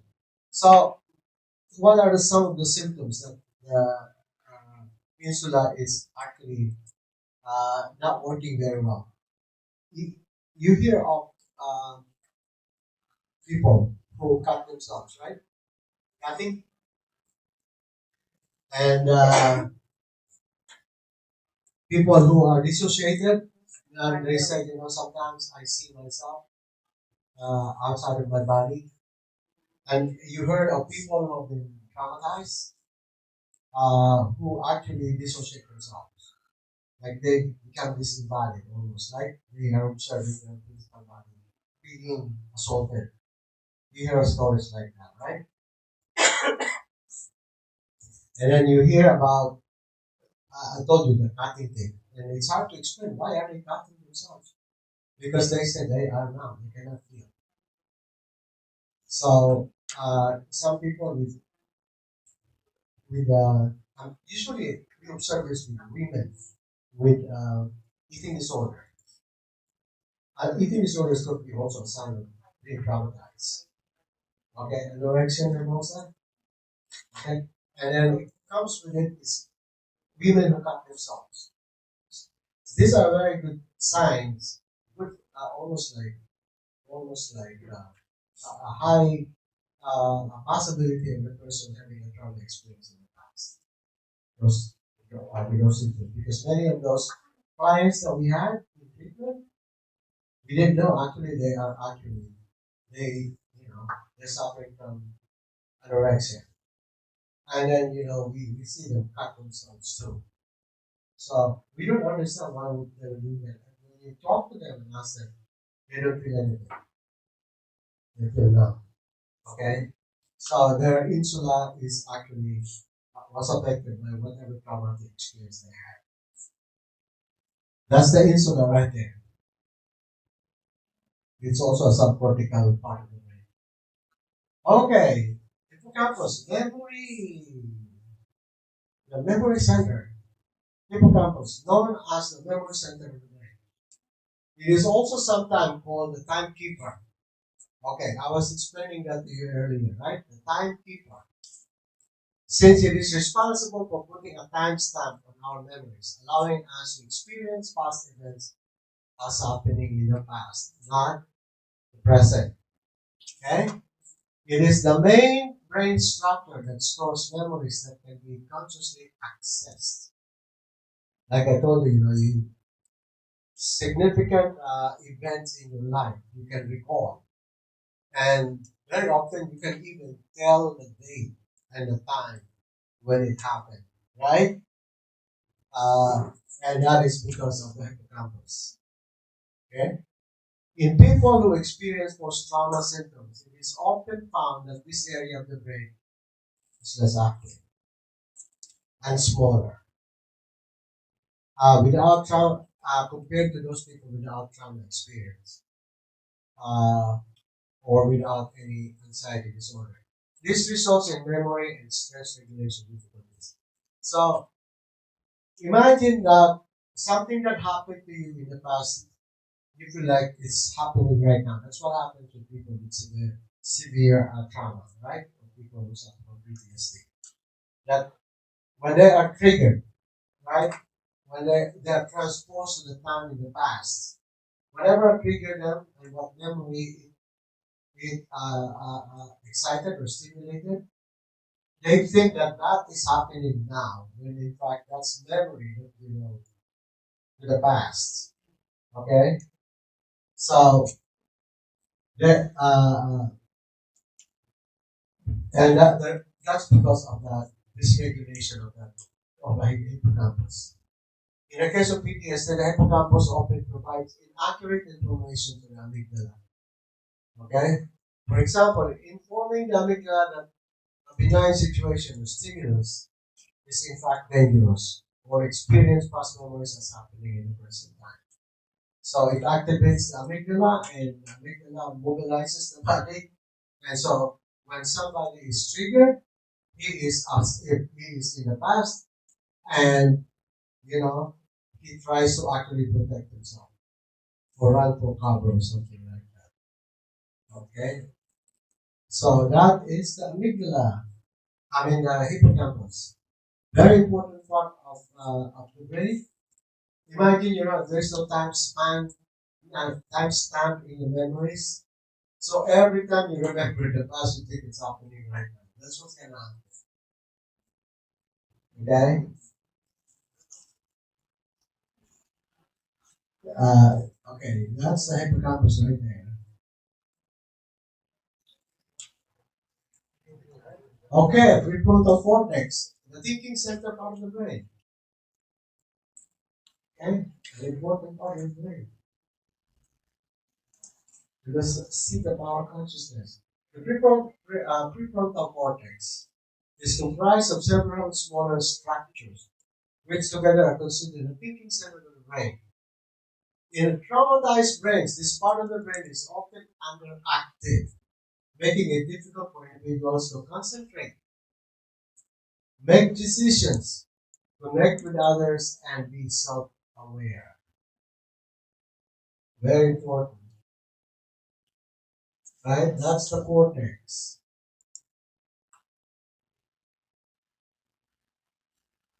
Okay?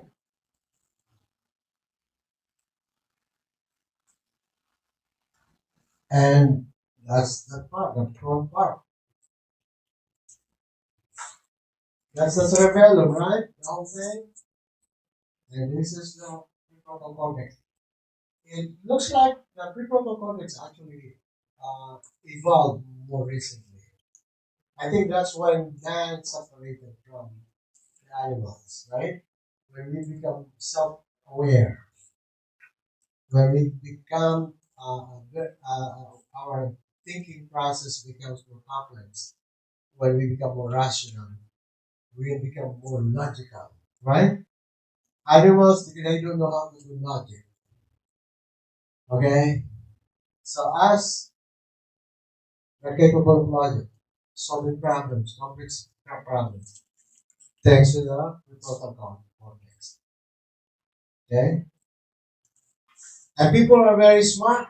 They have large prefrontal cortex. Okay. Right there, right? Malapad ba? No. Hindi malapad yung cortex mo na. Isa ka lang yung buhok.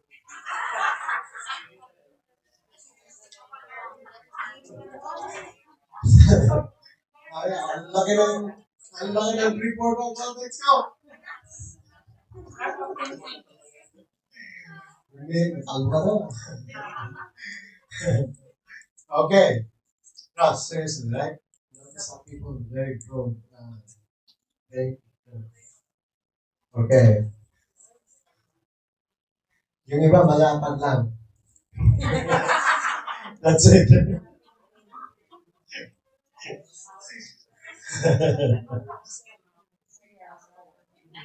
Okay. All right. Let's not talk about lost hair or hair loss. Okay. The cingulate cortex, self-regulation center. Again, a very important part of the brain related to traumatic experience. Okay, the cingulate cortex is more specifically the anterior cingulate cortex or ACC or dorsal anterior cingulate cortex is involved in conflict monitoring, error detection, and self-regulation, including regulations of emotions and thought. This is very important. Okay, part of the brain, and I'll explain to you why this is very important. This area of the brain is often underactive in individuals experiencing post-traumatic syndromes, which can result in difficulties with emotional regulation, thought regulation, and decision making and judgment. Okay? This area of the brain is also activated when we are trying to work out conflicting thoughts or emotions, known as conflict monitoring, or when we catch our mind wandering during mindfulness practice. For example, if we feel conflicting emotions about our mother, perhaps both anger and compassion, right? The self-regulating center will help us work out these emotions. Important, right? Why? Very often we have conflicting emotions towards people, especially people close to us, right? Even if you're close to your mother or your father, there is some areas there where you don't see things eye to eye, right? That causes some conflict. And a lot of times we avoid talking about or going there because it ends up in an argument. You still love your father, your mother or your father, but there is a part of you that somehow, sometimes get frustrated or angry, right? And that is true with a lot of our relationships, even with our own children, correct? All right. Have you heard news about a, and this is true, brothers, they kill their parents. Kill their parents. This happened in California. And those two kids were normal in a general sense. And then they look at, and they were saying that they were claiming that they were actually abused by their parents. Okay. How true that is? Because then the parents are already dead, so it's only coming from them. That's what they say. Okay. You heard that's a true story. Okay. I forget the name of the brothers. There you go. There you go. It's an ongoing case actually. Okay. All right. So let's say, okay, let's say they were actually, let's say, because we don't know. What they claim is that they were abused. Because if they were abused, that makes sense, right? If they grew up being abused by their parents, so they feel a part of them hated their parents, and another part of them really, well, that's their parents, right? So in a moment of passion, who knows? Maybe there was an argument. They're twin brothers, right? That kid, guys. They killed their parents. So probably in the height of anger and frustration, they did that. So the conflict resulting, the conflict regulatory part of the brain, which is the singular cortex or ACC, malfunction. It will malfunction because if you are actually abused, it's not working very well. It's not functioning very well. So it failed to actually check their behavior. Very often, when you're in the height of anger, don't you ever, does it cross your mind? I'd like to kill you, in a height of anger. Even to somebody you're close to, sometimes it crosses your mind, I'm going to hurt you. But then you stop because you realize, oh, I can't do that, right? It's actually the ACC telling you, you can't do that. It's, the conflicting feeling of that's my parents or my loved one, and then I hated you, I like to kill you. But that part of the brain says, no, you can't do that, right? So, but then if you are traumatized, it's not working very well, it's likely to fail, correct? And then when it fails, what happens? You actualize, your impulse. One story, right? That's okay. So I was trying to actually explain it from a neuroscientific perspective. I'll give you an example. And this has happened quite a bit. Heard of mother who drowned her children, newly born. Okay, infants. Okay, so it's hard to explain that, right? Because that's not a normal behavior of a mother to kill the babies. But this mother killed the babies. Okay, so suppose we look into the history of that woman. Okay? And is it possible that, that woman was actually conceived the baby, not because, she wanted to, because probably she was raped or forced into that situation by somebody, and that somebody is not there anymore. So, she hated the situation, she hated the man, and then projected that hate on the baby, right? The baby. Okay. In a normal situation, if the person has no trauma, that's the farthest thing that a mother would do to a child. But in this situation, if she was traumatized, right? Traumatized, the ACC is not functioning very well. Remember, that is the conflict regulatory part of the brain that stops people from doing the extreme behavior, right? And it failed. because it is not functioning well because he has a severe trauma experience. So if we look at that, but I never heard that argument though.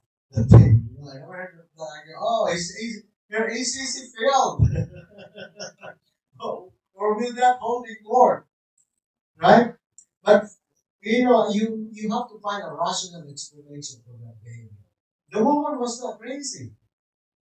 She was not crazy. She was just normal. And I bet you, after she did that and come to her senses, she probably like shocked and said, "What did I do?" And I'm sure those two brothers did the same thing, right?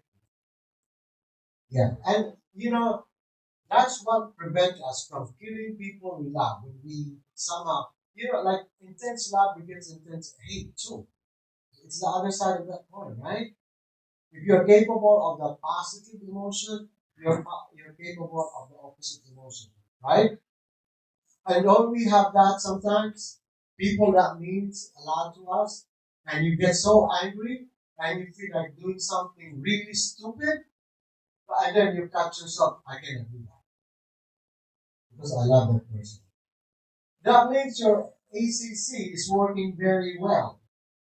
And then we feel guilty, right? No, why did I even think about that? Why did I even? Well, it's not you. It's the way, the nature of the brain. That's the way we are wired. Sometimes we forget why do we even have those kind of thoughts, you know, to our people that we care and people we love. It is not you. It's just the way the brain works. Let's thank God that you are healthy and that your ACC is working very well because you did not actually carry out what you wanted to do, your fantasy. Can you imagine when all our ACC failed, right? So suppose somebody can program us, which brings me to AI, artificial intelligence. Okay, so imagine a world where the robots actually does a lot of things, right? Okay, so and the robot figured out what part of the brain they can attack the humans, and then they come up with a strategy to make our ACC fail, right? Our ACC failed. They figured it out how to do it. Just imagine what the world looks like when that ACC fails. We ended up killing people in our household. So the robots won. No, no, right? In that scenario, that is very possible, believe me. It's very possible. And an artificial intelligence, they would not even use weapons or anything. They would not even kill us ourselves. We will kill ourselves by just attacking that part of the brain. Okay? Guys, that's the way our brain works. Don't tell me that's not my brain. But you are part of one humanity. Remember that. We are all, it's one design. Okay, for everybody. It's a scary thought, but the possibility, you can write a novel about that, right? Fiction. When ACC fails by artificial intelligence. So going back to artificial intelligence, right? It is actually that part of technology is going very very fast, so fast, right? So there are actually different arguments of artificial intelligence, right? One argument is saying we have to put in you know a a way to regulate that, but the other argument is saying no, we should not. Robots will not wipe out humanity. But the other part is saying it is very possible they can wipe us out. Okay, once they become like highly developed. Well, look at chess, right? Chess beat humans. Chess, the game of chess, the machine. They can beat us. They're fast, they think very fast. They learn things faster than us. Okay? They have a command of a lot of data, and they can absorb and all this data, and they absorb all this data. Imagine the whole history of humanity is absorbed by them very quickly, right? It is a scary thought. They're figuring it out, how to do it. Anyway. But the other side of that, let's say that's the apocalyptic side of AI. Right? The good side of AI is it can solve a lot of our problems. Also. Okay, the other side. The other side is, if you think about it, it can go either way, right? Either way. But there are many good things that actually artificial intelligence can do, but we cannot humans can do. Yeah, we are limited. They are not sentient to begin with. They're not sentient. We can shoot them up to Mars; they will not die because they are not sentient. We cannot go there, unless you create, a biosphere or something like that, where we can thrive. For them, no, they don't need that, right? Anyway, I don't want to scare you and traumatize you, but it's something to think about. Let's think about that, okay? Anyway, when I was taking the course, right, I asked the person who developed this presentation. Many of these are not mine. I got it from her. So I asked her, I said, I'm happy with all these, events where, the killing did not make sense. It's not random. I said, it is like, it's intimate. It's too personal. Why did this happen? So finally I said, is it possible the ACC failed? Because that's the only logical explanation for that. And she said, what's your proof? True. It's just speculation. But, there got to be a rational explanation for those things, right? And that's the closest I could come to. What she said. It's possible, but it's a guarantee. All right. Next.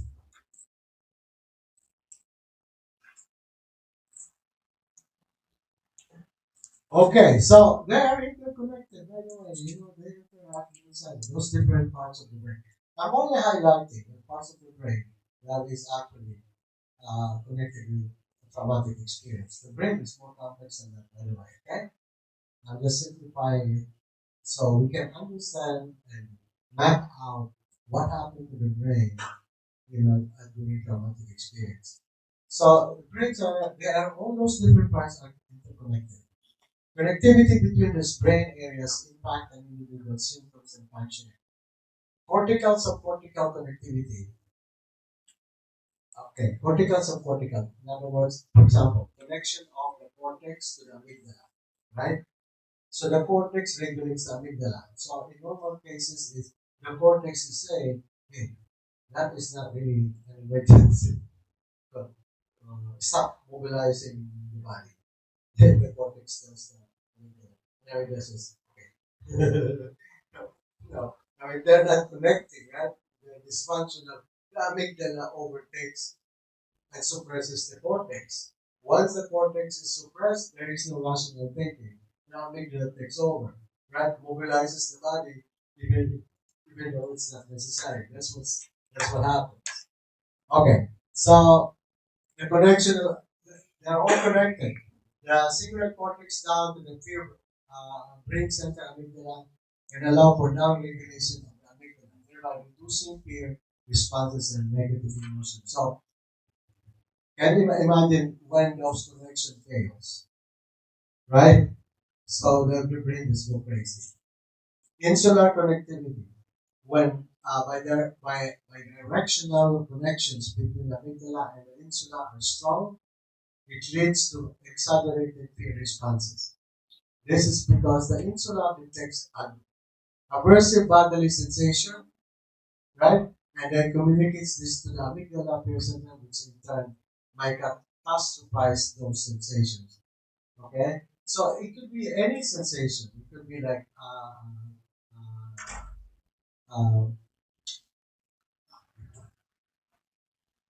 um, what would be a good example of a bodily sensation that can be catastrophized by the amygdala?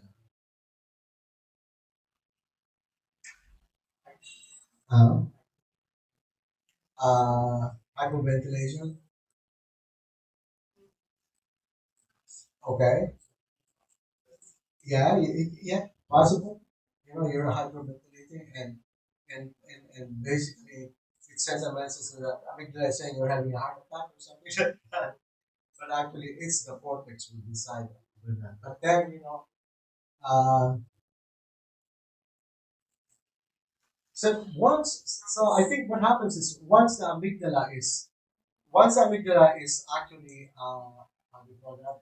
Um, uh, Once you send a message to amygdala, the response is always, yeah, to protect the body. So it tends to be exaggerated. Even though it's just a minor thing, it is an exaggerated response. So I'm thinking of a bodily sensation that can be exaggerated by amygdala. Uh, your heartbeat, maybe, slow heartbeat. But anyway, so it's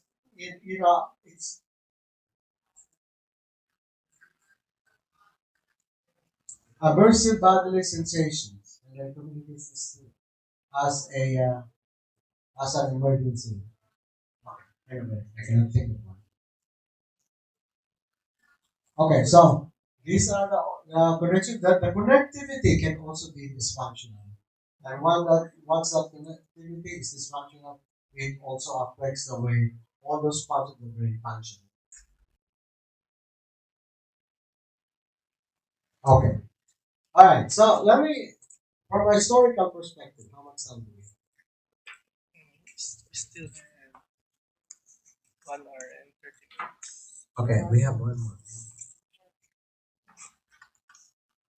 Okay, so neuroscience. We talk about understanding neuroscience.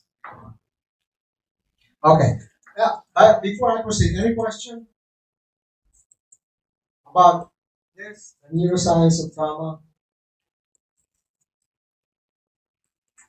Question, comments? I actually expedited the whole lecture. It was a whole day workshop. Anyway, so when I think about trauma and how the brain developed, right? Then I begin to think about what's the ramification of like uh, colonial trauma, for example, right? You understand what's colonial trauma? You don't understand what's colonial trauma. Historical trauma. You understand what's historical trauma? Yeah? Okay.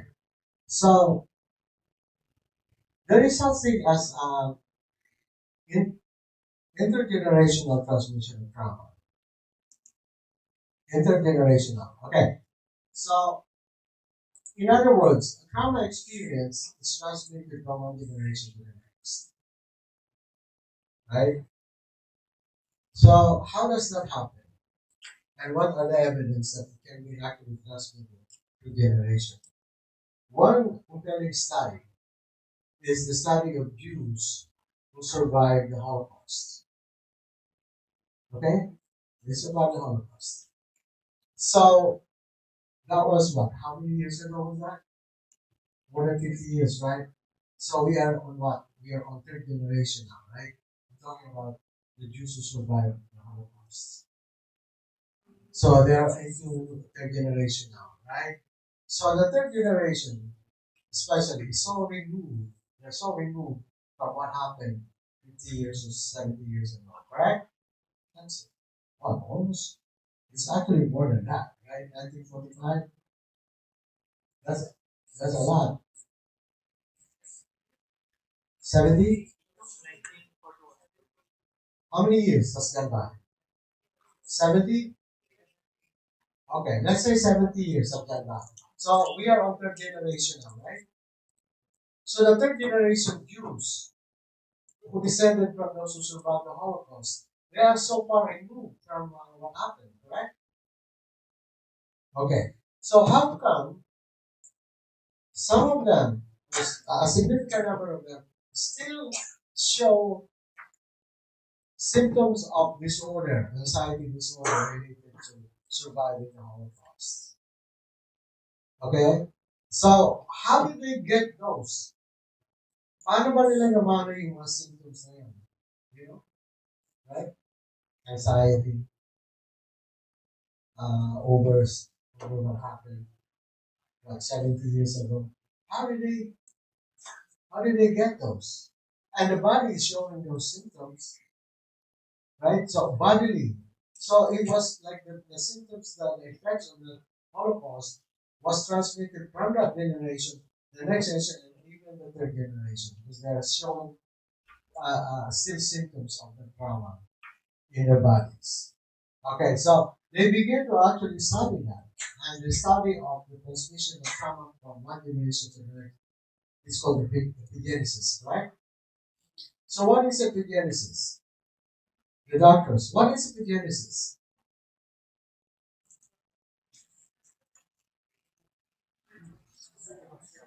Okay, okay, so DNA, what happens to the DNA?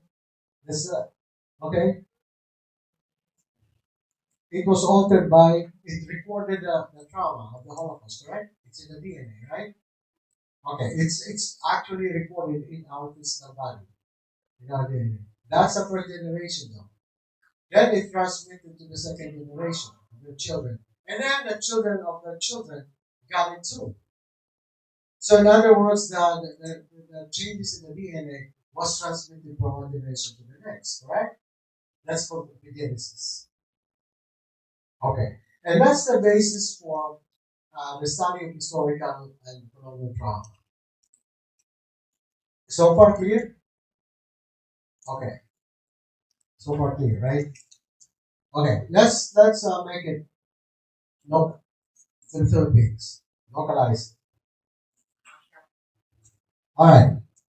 You guys,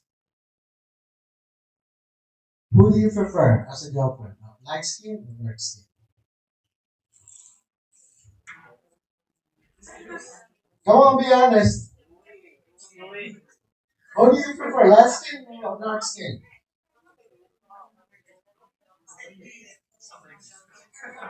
Oh, dark pero blonde.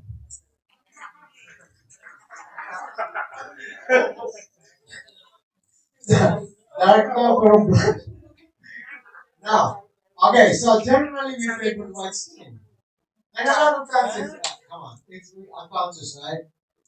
And this one is not gonna lie. You know what's the best selling cosmetics in the Philippines? Skin whitening. It's white skin. It's white. Yeah. White. White. Yeah. Okay, so cosmetics that whitens your skin, right? No, no, that's actually the best selling cosmetics in the Philippines. That's why we're crazy with those Korean cosmetics too. Not only it whitens your skin, it makes it smooth as silk. Okay, all right. Where did that come from? Right? Where did that come from? Okay, I'll give you. This is a real story. So I was training in another TFC, and I was assigned a young man in his 20s, right? So, so I said, okay, let's go to the mall. I want to buy something. So I went to the mall and he was bringing a bread. I said, it's not a bread. No, sir, but I need. I said, okay. I said, that's why I came here. I like how. So, no. eating, So he was bringing the umbrella, so I don't darken my skin. It's already dark, I said. Okay, so to him, it's important to protect the skin so it doesn't get very dark. So what's the problem with the dark skin? Again, the thinking that white skin is better. ah, Kasi kulang ka sa payong.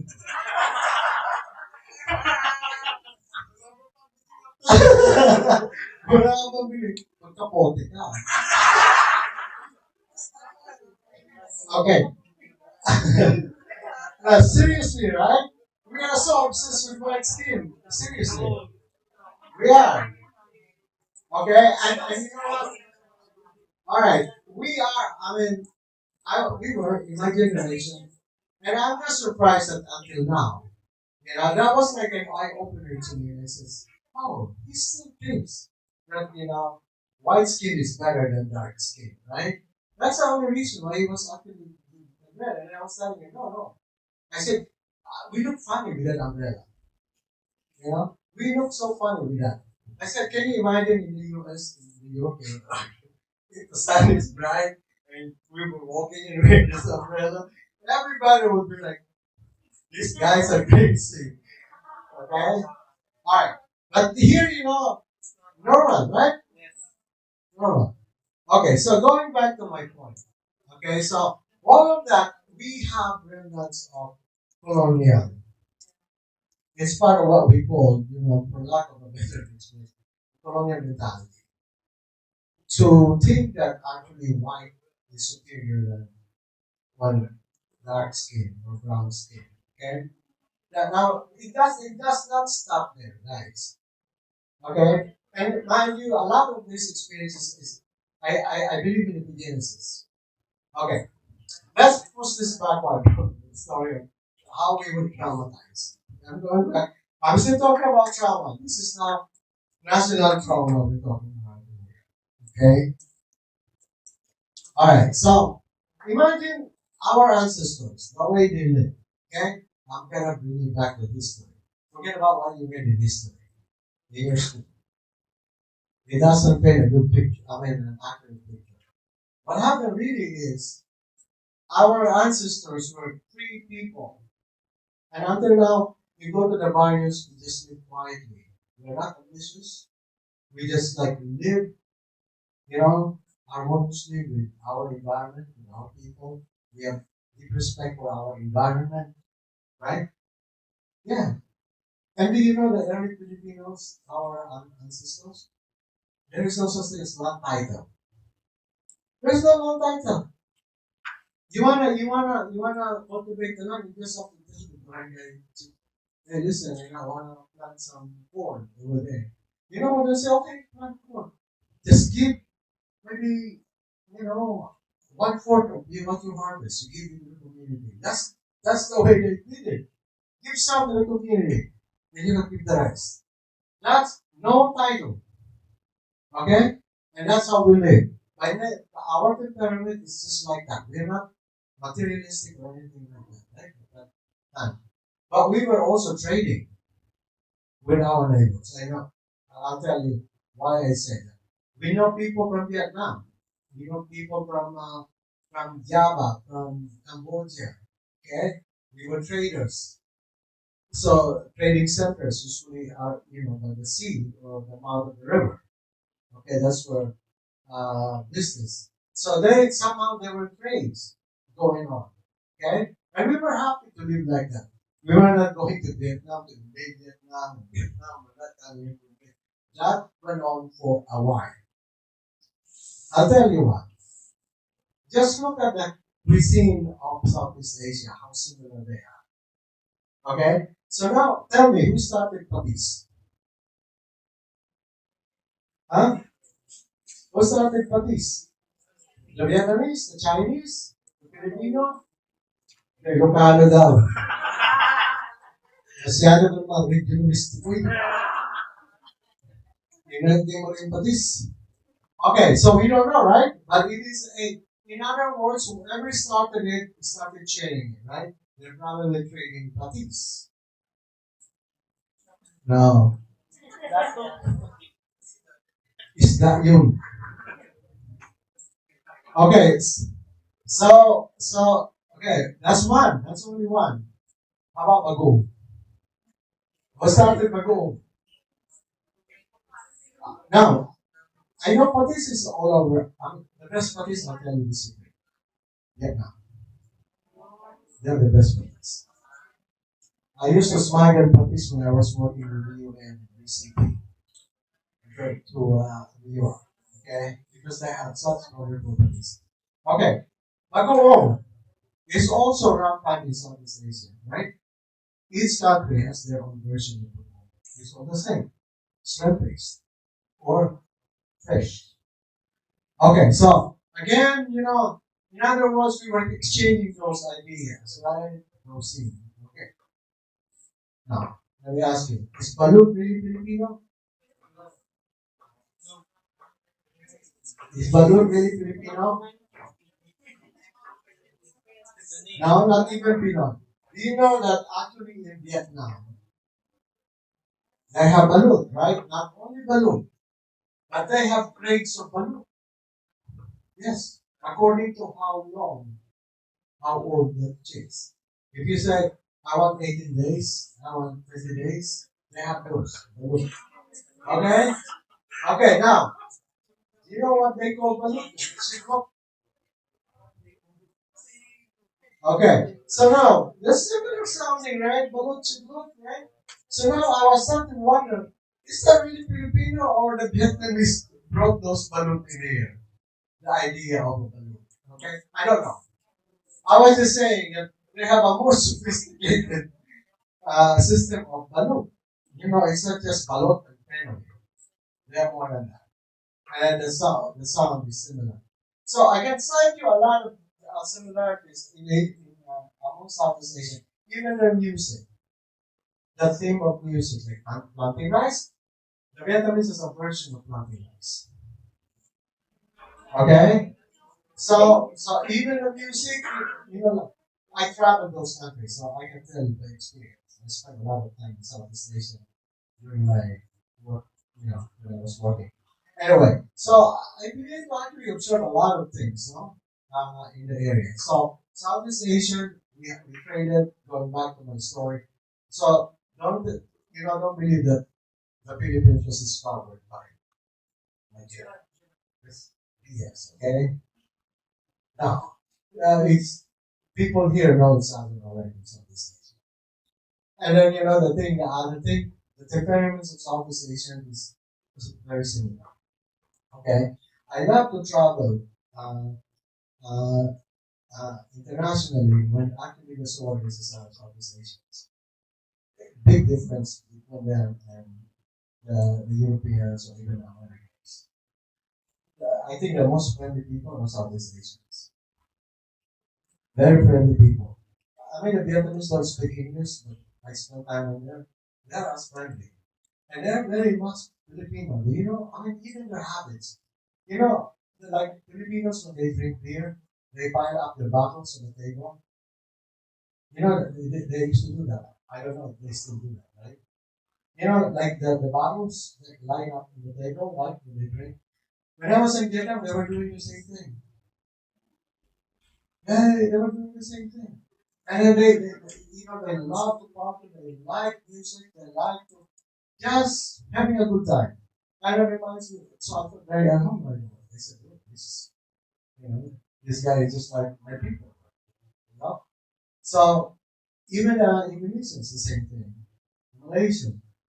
So, across the board, we have very similar mentality.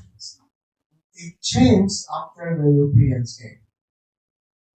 Okay, so particularly in our case, in the Philippines, for us, we are the most abused nation by colonial masters. Okay, think of this. So that's how we lived at the time. Free, carefree, fun-loving. We have enough food. We don't have any desire to go anywhere else. So, we're just quiet people. Then this one just came, right? and stay there what? 350 years. And when they came, the whole thing changed. Okay, so remember what I said? We don't have land titles? Guess what they did? Took all the land, the best land, relocated the Filipinos somewhere else. They did that, right? Confiscated the land, put a title on the land, and most of the landowners were the church. Okay, so all of a sudden we became poor.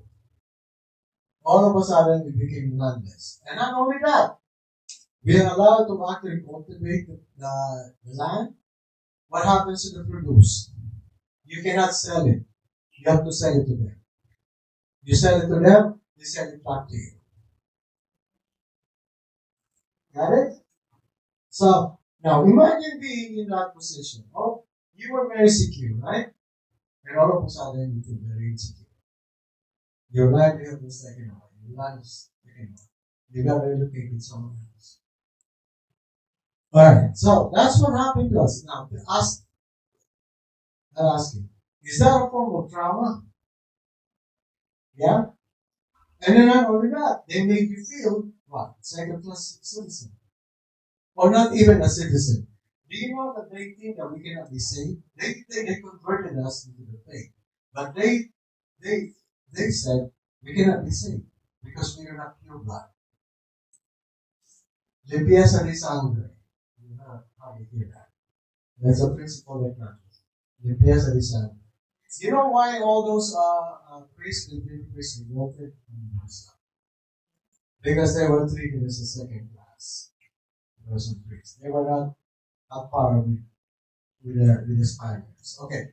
And in all aspects of life, we were made in our land, in our home, a second class citizen. Deprived of our property, deprived of our livelihood. Tell me, is that trauma?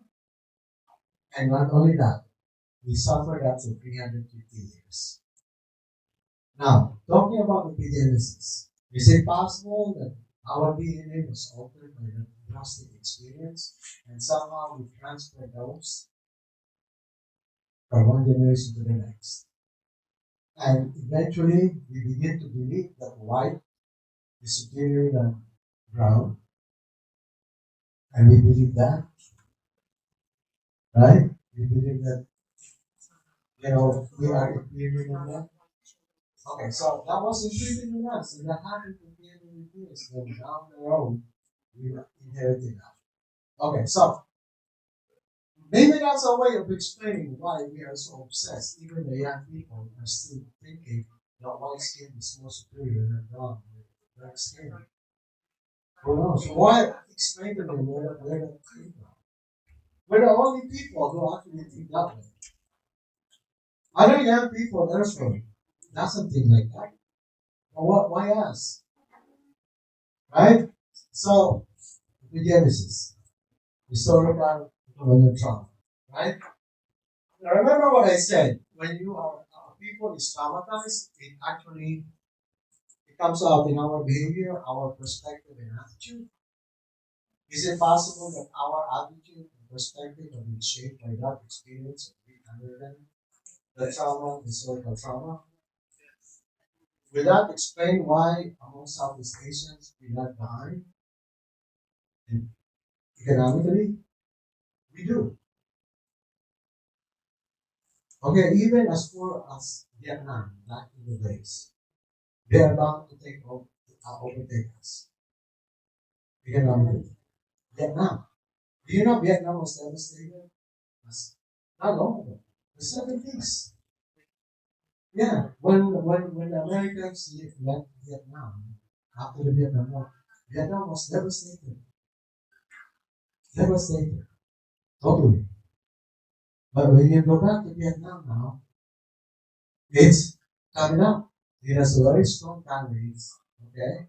And I bet you, and I said this 15, 20 years ago, they're gonna overtake us. Okay? Number one, the Vietnamese really love their country. They love their country. You know, when China tries to do anything, they're out in the States. They are out in the States. Okay? Are we like that? Okay, so that's how much nationalistic the Philippines. They come to the States, many of them go back. The Filipinos go to the States, they disappear. Right? Yeah. Okay. So, and you know, it's so very different, right? Different perspective, different priority. Okay, so if you look at, so in the 90s, after when I started working in Vietnam, I traveled the whole country, right? So I've seen the country at that time. So not the very backwards. I cannot find a decent hotel, you know, when I go to the province where I could stay. They never heard of five-star hotel. I mean, in the countryside. The only good hotels are found inside that. All right. So that's how backwards they are, 90s. Now you're going there, it's all different story. Why is that? How is that that they are actually progressing? When I started working in Thailand in 1979, the exchange rate for Philippine pesos and baht is 3 baht, Thai baht to 1 pesos. It's the reverse right now. What happened? When I went in there in 1979, there were only two tall buildings in, in Bangkok. Okay? Thai Dai Maru, this is a hotel. I mean, uh, Thai Dai Maru, this is a shopping center. And Lusitano, which is a five-star hotel. Those are all the two tall buildings in 1979.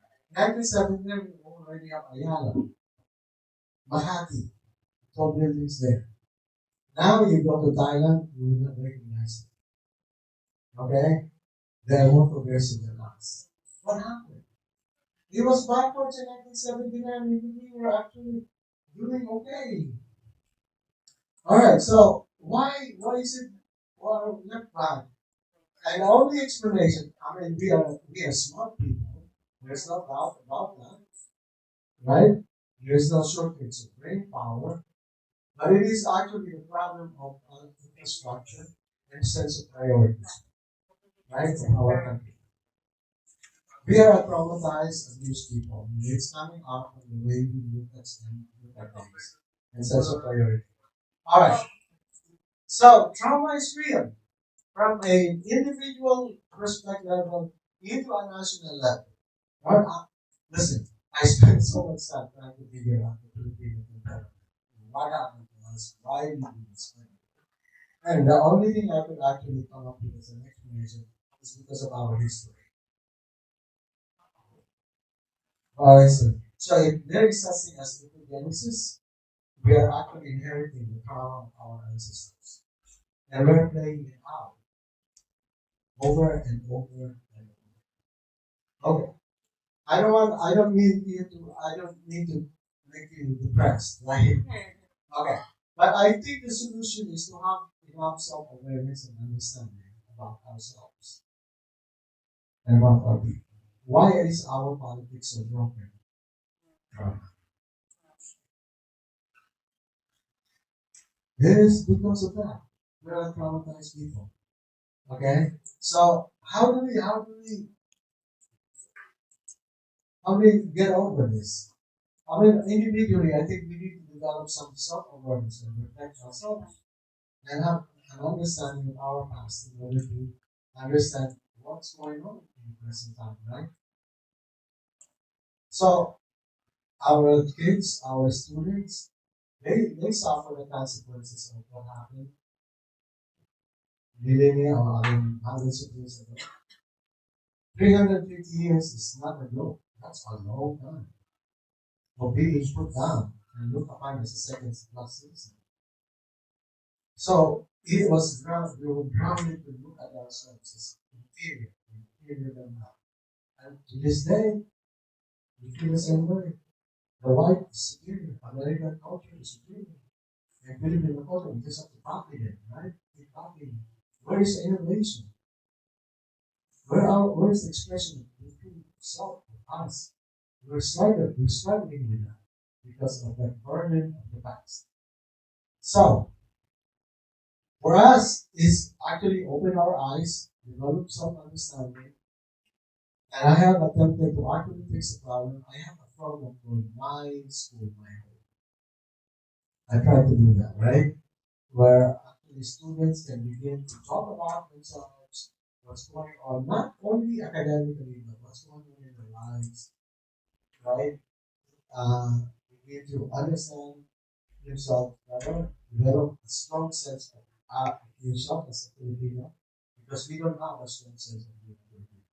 We are a highly individualistic people.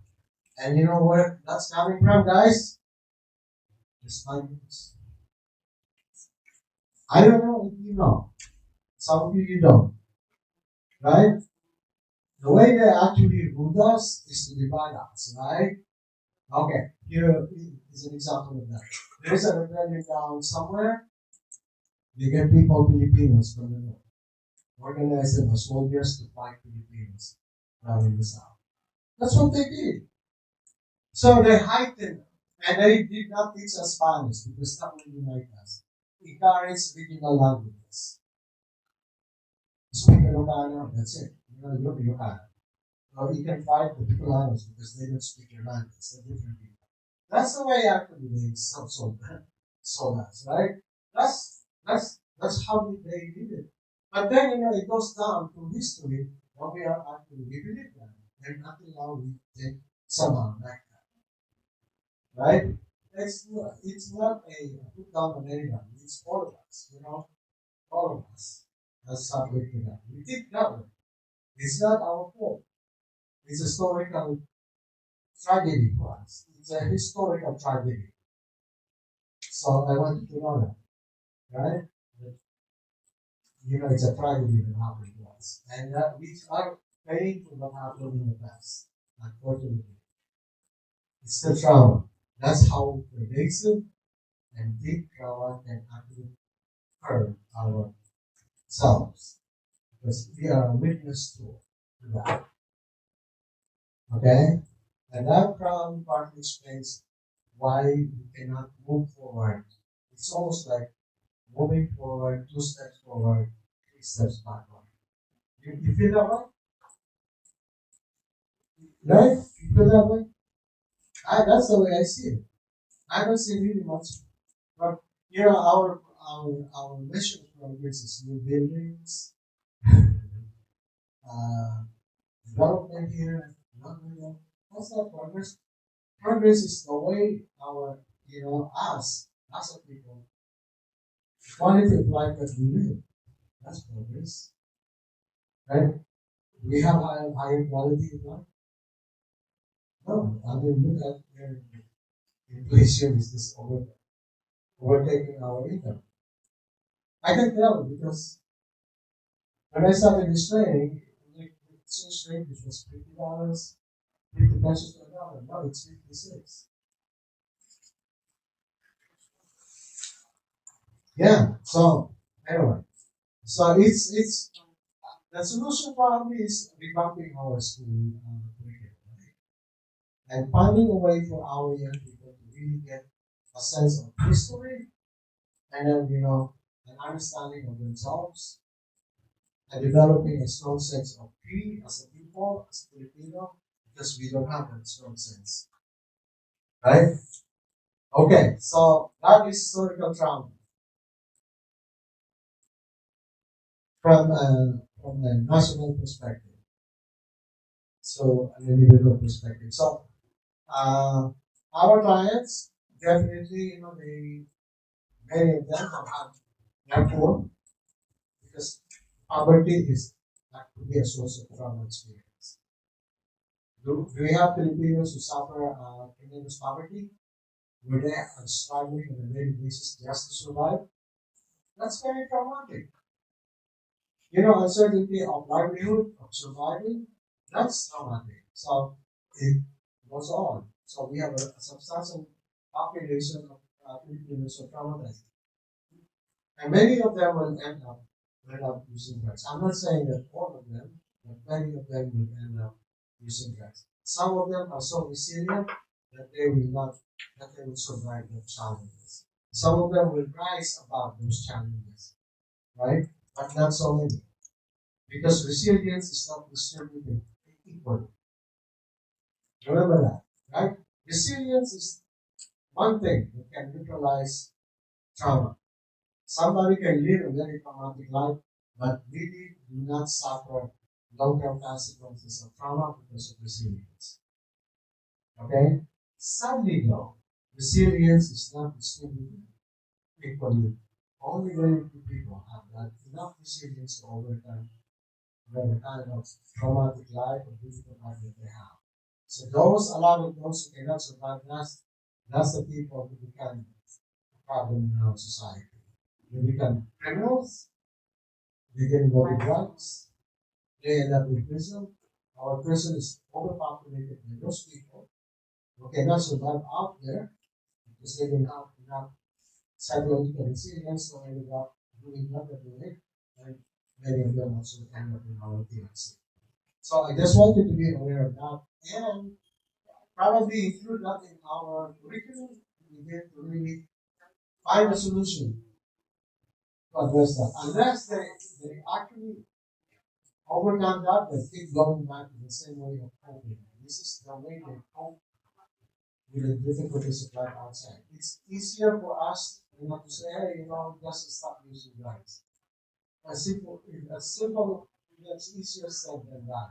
For a lot of people, that is the only way to survive. No. To cope with all those difficulties, just use drugs. I learned that from people from kids in the streets. Okay? Street children. That's what they say. They say, I don't feel hunger because whenever I feel hungry, I just need food. And everything disappears.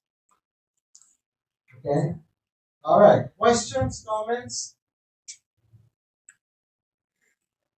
Yes, sir.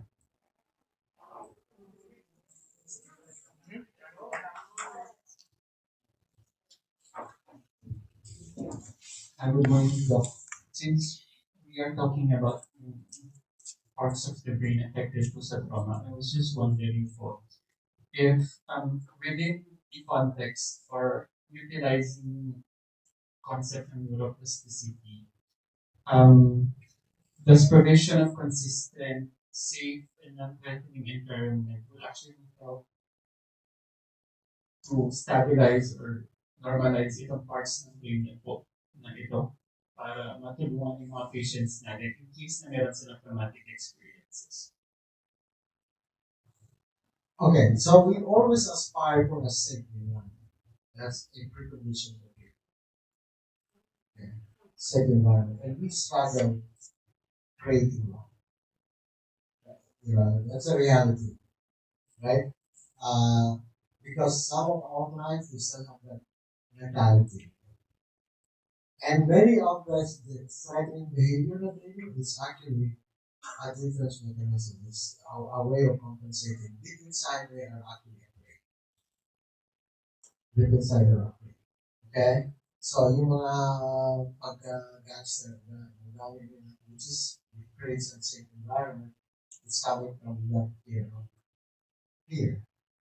Okay, so they need to overcome that. Right? So yeah, keeping a safe environment is the first step for doing that. And we will talk about, when we get to the point of a trauma-informed teaching, we'll talk about some of those things. How can we make our TC more trauma-informed, meaning an emphasis on creating a safe environment? Alright, so yes, you can also recreate trauma if you do not actually practice the tools properly. In fact, some of the tools can be re-traumatizing for some of our clients. So we need to take a look at that as well. How do we implement our tools in a way that that's not re-traumatizing for our clients? So we need kind of rethinking how do we do this? At the same time, they need a structure, right? They are not mature enough to be left alone, right? Be given responsibility, right, without any supervision. So we still have to supervise them, but at the same time, actually begin to create an environment where they feel safe and hopefully, begin to actually uh, uh, uh, demonstrate more adaptive behavior because I believe that our clients have a lot of potentials, right? They have a lot of potentials in a good environment. They can shine, but in threatening environment, you can bring out the worst in them. You understand? So if we are bringing out the worst in them, then we do not don't have a good environment. I really believe that they can be better people given a better environment.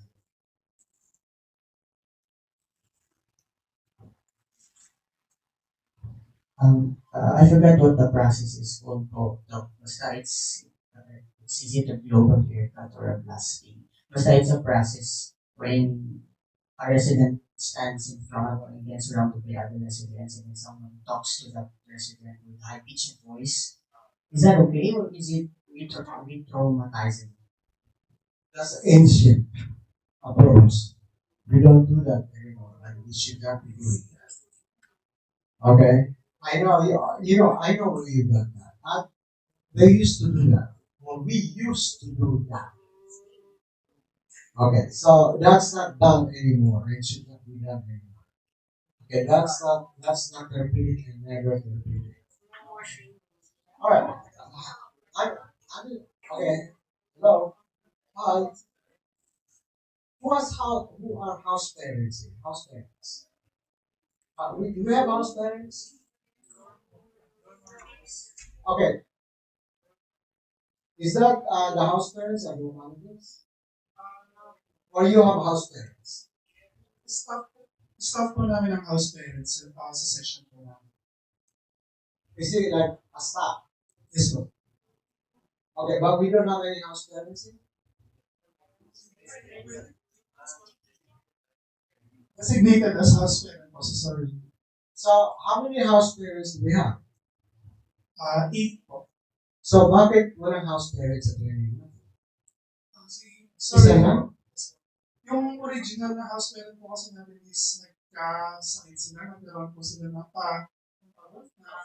na stroke. So, iniban pa namin sila. Okay. So do house parents run the program? They implement the tools?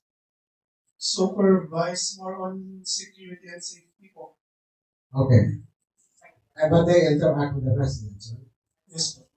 Who supervise the house parents? What they do? Their managers po. Okay. Okay, are they clear about their duties that somehow they're just a supervisory, they cannot, uh, can they deal with the residents? The way, can they deal with the residents? If kung may mga violations no, doon po sila pumapasok. Pero yung sa program per se po, ang officers po. Okay, but they have the power to actually address residents, right? We refer them to RD although which psychology section runs the program. Okay, so that's an area, I'm curious though, because in the house parent, they don't call them house parents actually. I think in the US they call them night staff. Okay, so just the way of describing it, a night staff there, they are not clinical staff. Okay, so they don't even address the residents. The residents, there is some misbehavior, they communicate to the staff, or they lack them, or they just kind of control the situation. They cannot address, they cannot scream at the client, if they're upset, none of that. They just purely security. Okay? And so they are told very clearly you cannot interact with the client just like a counselor. That's a night person. And from what I'm hearing, they are supposed to be like that, right? They're supposed to be like that. Just security. Make sure that they don't hurt themselves and they do not cause any harm to others. Based on our non-ops po, yun po, safety and security recommendation. Okay. And they don't have any authority to actually deal with their residents, right? Okay. So my issue there is actually they're not being trained just like you. Who is to say that they do not try to actually do therapy to the clients? You know what I'm saying? Their own way. So how can we ensure that they will do that? Because at night they are on their own, right? They're on their own. Ah, so, sa practice ko dito sa TRC, 24/7 po ang house parent dito. And then, Okay. accompanied by door managers po sila. Okay. So are they always under the eyes and ears of the door manager? Yes po. 24/7? Yes. I just want to be curious because currently there are a lot of the position I'm not very clear about house parents, what their role is. But they're hardly in my training, even in the other TLC. So I'm wondering, if that is a weak link in our programming, because if they are free to do what they want to do, who is to prevent them from, you know, doing what they feel like doing? And they are not clinically trained, right? And they don't understand the concept. So that kind of, I think you need to take a look at that very, very carefully. How much do they really influence the residents? Because if they are not trained, they can dilute the process, right? They can dilute the process, okay? And then communicate, the residents will be very confused. Because, if they can do what they want to do, they'll be doing it differently from other people who have been trained or to run a TC. You follow what I'm saying? Half po ng mga house parents po natin dito straight sa PC. And then two of them is from the program mismo. So, they are well trained din po sa PC. Okay. All right. But they still need to be supervised, right? Okay. All right. Question? Other questions? Yes, Dr. Diallo. Having all this information that we have just told us, imagine if you're an addicted person and was able to unearth that there is history of trauma in this country. You can just imagine how remodeled the brain is with that kind of person. So do you think, sir, we need to have a longer period of treatment and rehabilitation among those with trauma as compared to the usual treatment? Your point, Dr. Diallo, guys, what happened to talk about one person at a time? Okay, Dr. Diallo, that's a very good point. Okay? The reality of it is we don't have the luxury of doing it. Okay, but you're right, you're correct. Just those clients with severe trauma, it really takes time for them. We are not even touching the surface of the trauma. What we're doing is really just what I'm trying to do is for you to really have a good understanding of some clients who have those severe trauma. Maybe you will change your perspective, and maybe you will change your approach to them, and maybe you understand why they're struggling in the program. We are not trained to do therapy for people with trauma. We are hoping that the program can help them learn some coping skills.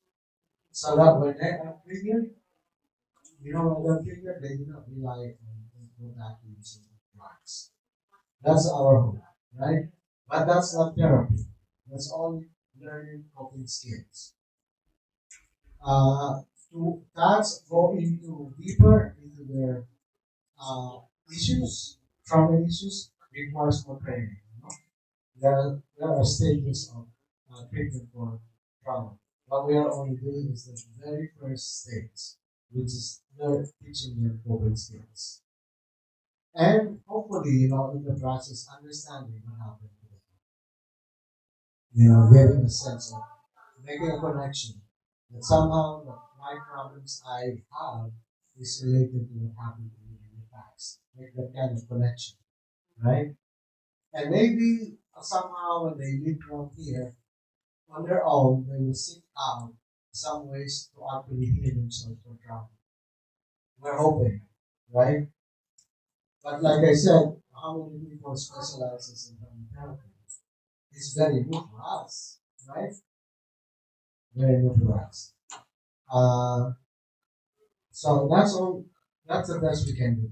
It's not enough. It's very little. To tell you frankly, but at least better than nothing, right?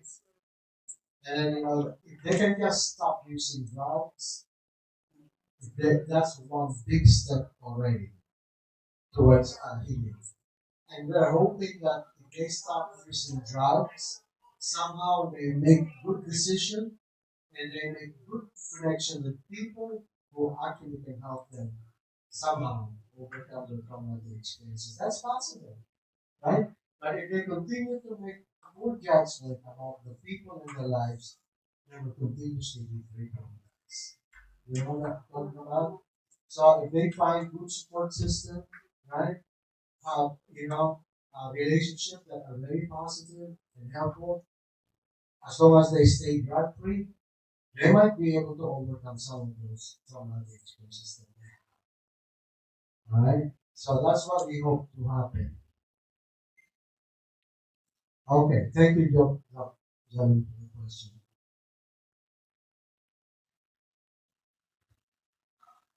Questions? Comments? Yes, sir.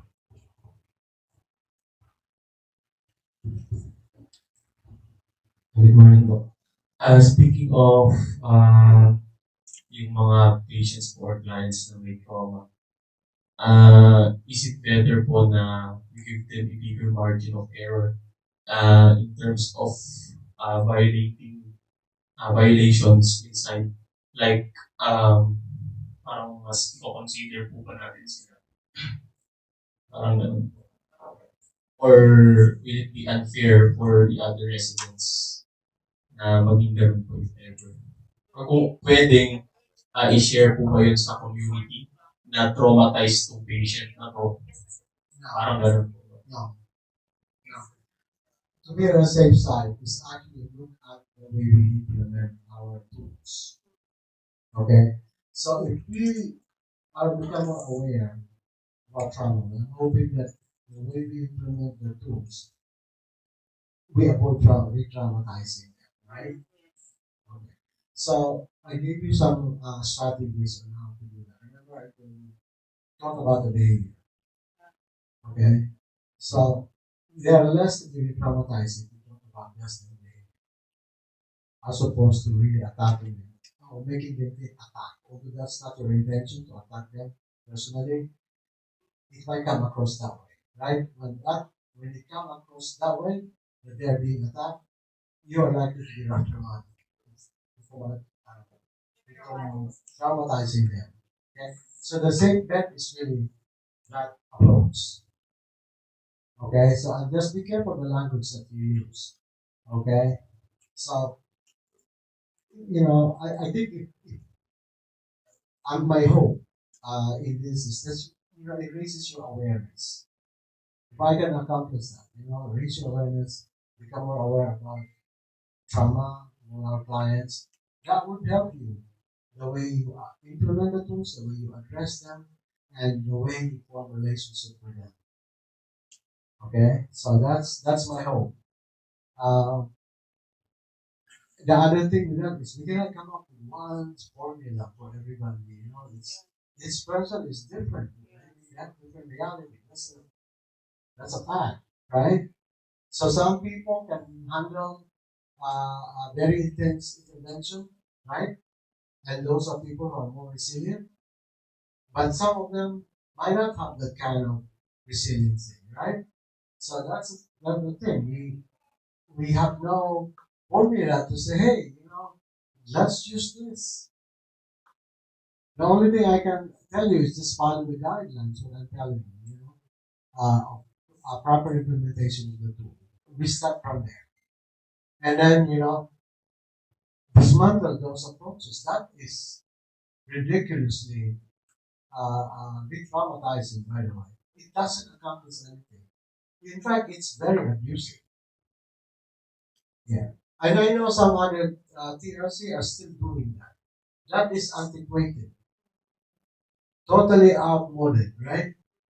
I'm embarrassed to say that we used to do that and more, but because we didn't know any better. We thought the harder we give it to the residents, the harder we give it to them, the better would be the outcome. Wrong. We didn't know that. Okay? Questions, comments?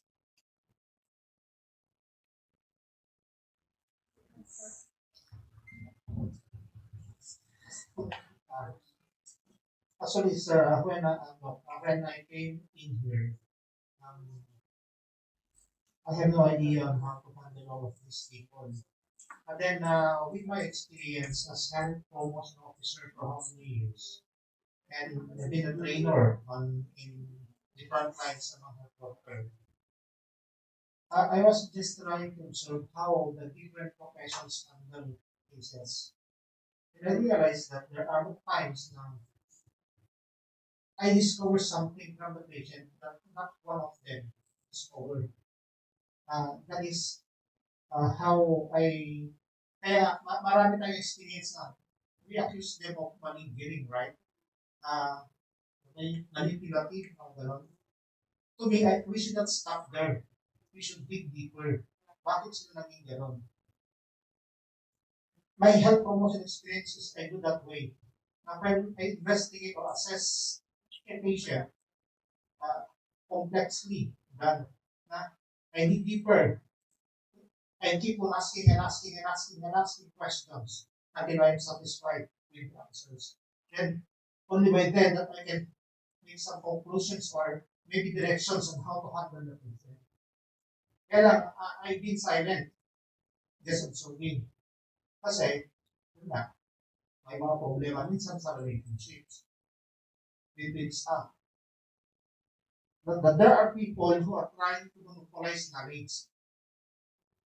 But then, we should respect each other in terms of expertise.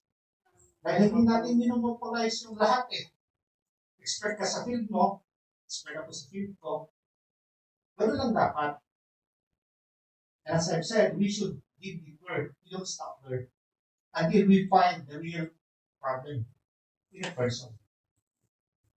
Okay, thank you, Laura. Okay, yes, well taken. You really, in other words, you really have to understand your client the best you can. Okay? And it takes a lot of patience to do that. So, what is in the surface is not really, that's not the whole reality. What's in the surface, right? The reality is bigger than what's in the surface. So that one is very challenging. You know what's the challenge in really understanding people with trauma? They're not, they don't feel safe talking about their whole story. They don't feel safe. And it takes tremendous effort on our part to develop that safe relationship with them for them to come out of that shell. Okay? And that, like I said, that's not easy. It's not gonna happen right away. So talking about treatment plan, right? It's when you do a treatment plan, I get you. It's only one third through what information you got. So I don't really put a whole lot of value to the initial treatment plan. I know, more than half of that is not true.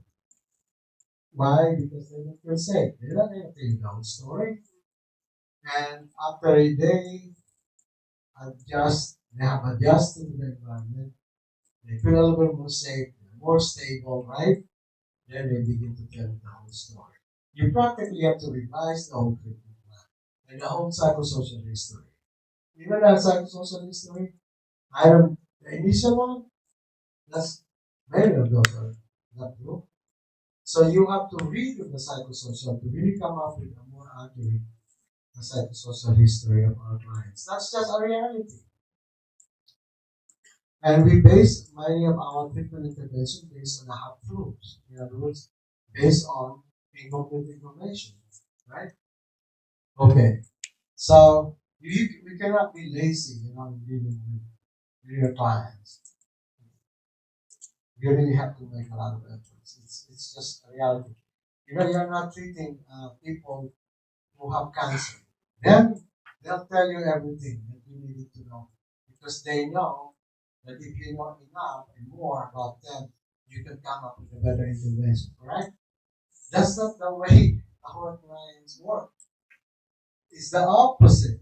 The less they tell you, they feel, the faster they're gonna get out of here. Correct? So they are invested to lie, not to tell the truth. You feel that way? Right? To them, like the less I tell them about me, maybe the faster I get out of here. Because if I tell them enough about me, they might look at me as I have a lot of problems. And they will keep me longer in the program. That's the way they think. Number one, because of ignorance. And secondly, they really don't feel safe. And they don't actually believe that you really care for them. So you have to overcome those obstacles for them to tell you who they really are and what their problems are. Okay, so think of it all the time that way. All right, questions, comments?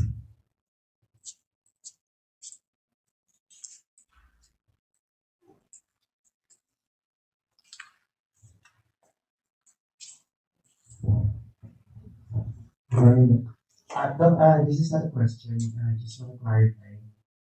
Regarding those patients who have history of trauma, um, based on my understanding on what you said earlier, there is no need for us to conduct full-on trauma therapy for them. So is it enough for us to for them to let them acknowledge that they have trauma, for them to be aware and to teach them basic coping skills in handling those symptoms? Yeah, that's all we can do. Okay. And I would say, if they go to the program, okay, they're also getting something out of it that will help them deal with their own trauma. But we are not doing a specific trauma therapy. We are not. Okay, although what they can learn from you can help them somehow. It is all about learning them to live safely with no drugs and coping with all the stresses of life outside. If we can teach them how to do that, we are already doing something important. Okay? We don't know much about therapy. There are several approaches to it, but we are not trained. And, there's so much for us to be trained on besides trauma, right?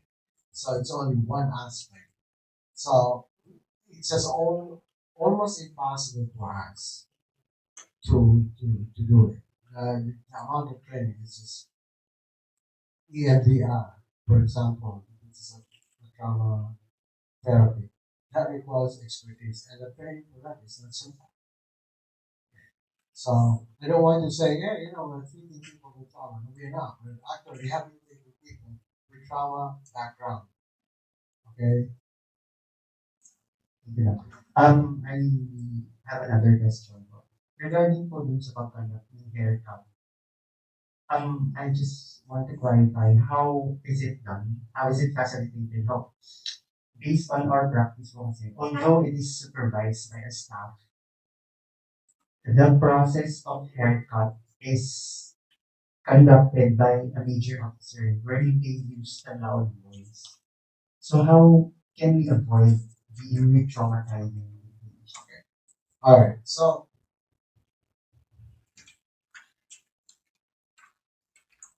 raising your voice, right, for emphasis, to me is different than shouting at the person. Okay. So the other thing is, a lot of times you really don't have to raise the voice. It's really the language that you use and how you actually deliver it. Okay. So that's why before you do a haircut or any verbal intervention, you plan. You know, I hope you're doing that. You plan and you actually uh, tell her each one and you're going which one you will emphasize. Oh, You can raise the volume without actually screaming at the person. But if you are screaming at the person, that person is gonna be attacked. Just think about your parents, right? Going back to how we grow up, right? So let's say I keep doing something, right, in the kitchen, and my mom tells me, okay, don't play with that, right? She just say, okay, stop that, don't play with that, right? So I repeat that, right? I did the same thing. You think he will say he will be the same volume? Would he say, don't do that? No. He would say, I told you already not to do that, right? Raise the volume for emphasis. Okay, so do you feel abused by that? No. You know that your mother is just making an emphasis that, I already told you, if you did not hear what I said, hear again. Okay, I told you. Okay. The same thing when you deliver a haircut. You increase the volume for emphasis. You're not now. If my mother is screaming on my face, right, screaming me and putting me down, how stupid are you? I already told you, you stupid. Okay. Well, some others probably will do that, right? But my mom never did that. I'm sure other mothers didn't do that. Okay. Because it's just really to her, it's a minor thing. That's something that I did not do. Okay. The same thing when we do a haircut. We do not scream on the face and abuse the person. You stupid, or you keep doing the same thing over and over. Right? We don't do that. We just say, we already told you that you cannot do this because this is not good for you and it's not good for our community. But you keep doing this. Okay. Or, first level. You cannot do that, right? That's not acceptable. That's not, we expect better from you. Right? Right? Then you raise the volume. That's what I'm talking about. In the past, we used to scream and curse the person. In a haircut. That's the old stuff. That's what Ivan was talking about. This is like a group haircut, they call it. Right? Where they scream and really give it to the person, but also very abusive language that they use. Yeah. So, I'm sorry? Okay. Yeah, okay. Calling names and that things like that is not helpful at all. The thing to remember is do not make the person feel personally assaulted. Okay? And like the safe bet is really to talk about the behavior. And very often, if you talk about the behavior, even if you raise the voice, you're less likely to assault the person. You follow what I'm saying? That's why I keep emphasizing this. Talk about the behavior. Don't mention about the person. Okay? So pag sinabi mo, ikaw, ah, wala kang, hindi mo ginagamit isip mo. Even that, right? That is very accusatory. Hindi mo ginagamit isip mo, bobo ka. Gano'n, di ba? Now, you think the person will be open? No, he will not be open. He will not be learning anything. Right? You break it down. You break down the behavior. Why that behavior is not acceptable and what are the consequences for that behavior if he keeps doing that behavior. Right? Okay. So I I, I think I wrote about that. So if you have a copy of that, just there is a haircut, it's something haircut. Okay? Alright. Questions, comments? Let's stop with him. Doc, since we are handling adolescents, I think if we are able to get trauma histories of the adolescent, it might be rooted from their relationship with their parents. So probably with their parents or mother or father.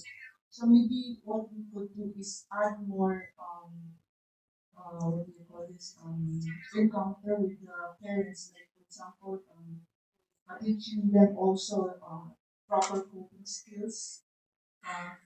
Sometimes there are parents who are still really young when they got married, and so they're not yet familiar with the parenting styles and maybe it could give rise to Yes, yes. troubled adolescents. So maybe we could integrate more of family parenting skills probably, or and just to alleviate the trauma that these kids have encountered with their Okay. parents.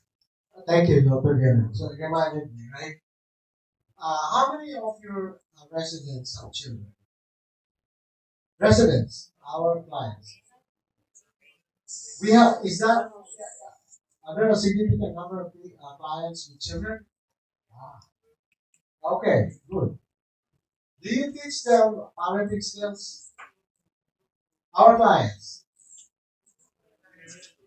parenting skills. Yeah, yeah, our clients, their parents, right? Their children, so their parents. So why not teach them parenting skills? There's a lot of curriculum on parenting skills, right?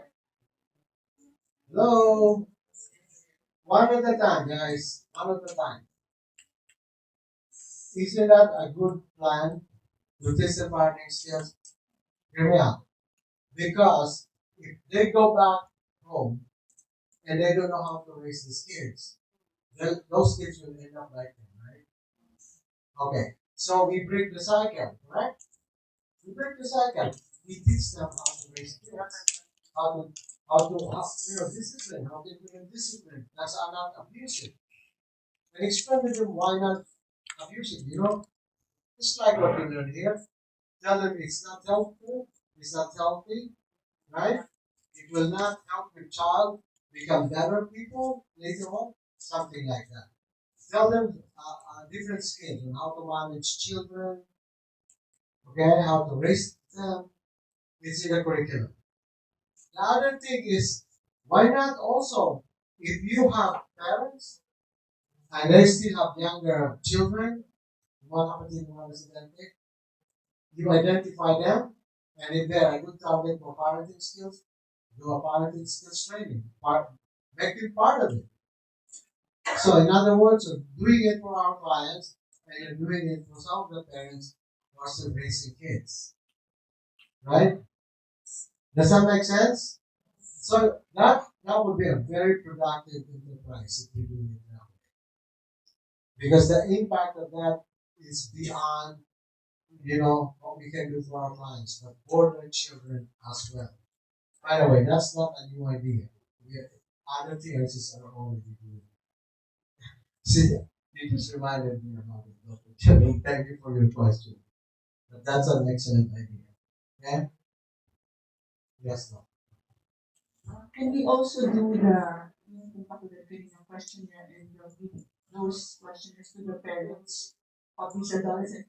For all you know, traumatized din po sila, maybe transmitting that message to them, to their teens or more or less, that put that child into that kind of situation.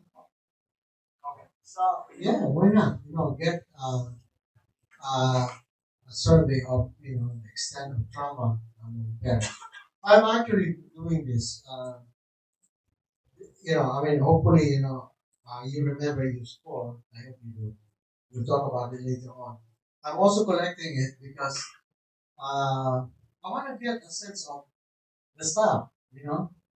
What's the prevalence of trauma among our staff? Okay, that's one. And then the other one is there are three items I added. So if we can do a factor analysis, of I'm looking for somebody in graduate school to actually tell them, okay, what did you do your master's degree on this one? And do that. I'm collecting the data. You just do it. You know, uh, right? Because if we can come up with that and we say, oh, okay, this is actually an ACE question adapted to the Filipinos, then we have our own norm, Filipino norm.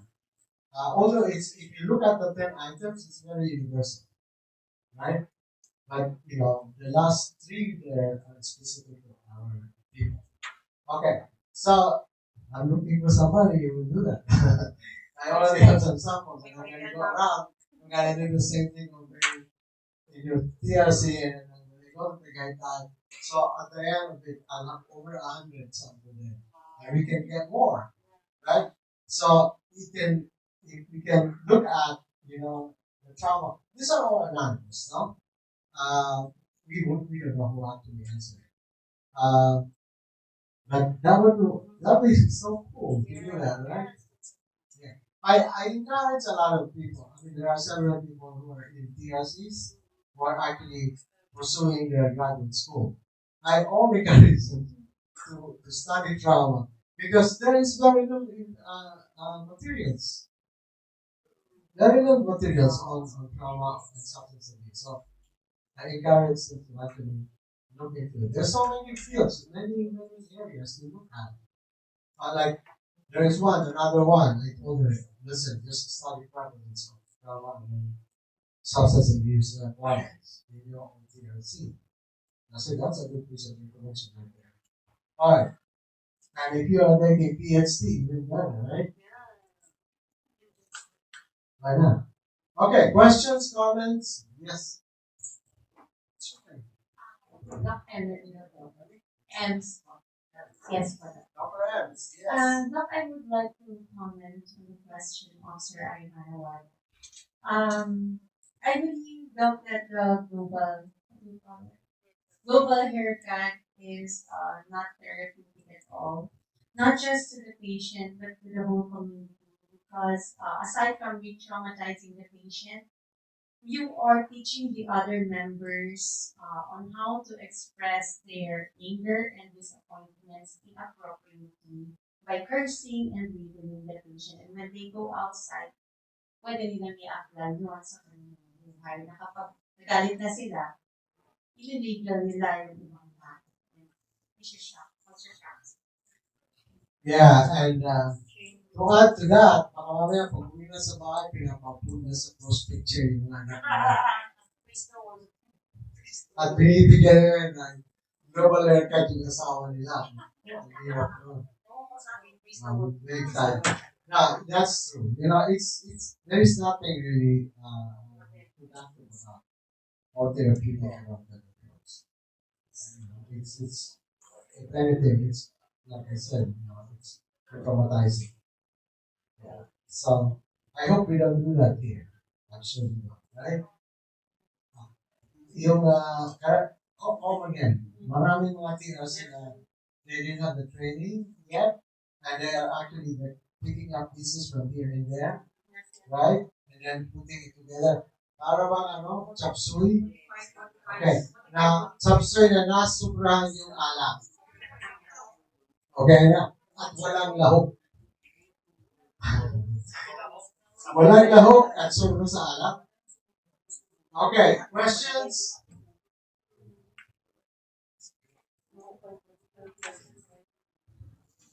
Yes, sir. Hello, Doc. Good afternoon. I just have, hindi naman to question ko. I just have realization based doon sa naging topic natin this morning. That since we mentioned a while ago that trauma is very difficult to deal with at hindi talaga tayo trained to manage that. I think the best thing that we can do to help our traumatized clients is for a caseload manager is to communicate to them. Kasi since we're building relationship, communication and healthy relationship is very important. Although maybe it's an extra work for the caseload manager, but doon kasi sa moment na yun, mas usually yung mga traumatized people, they are more reserved. They're more stiff in opening up. But then, kapag ka nakikita nila yung effort mo to really help them, that's when the time they're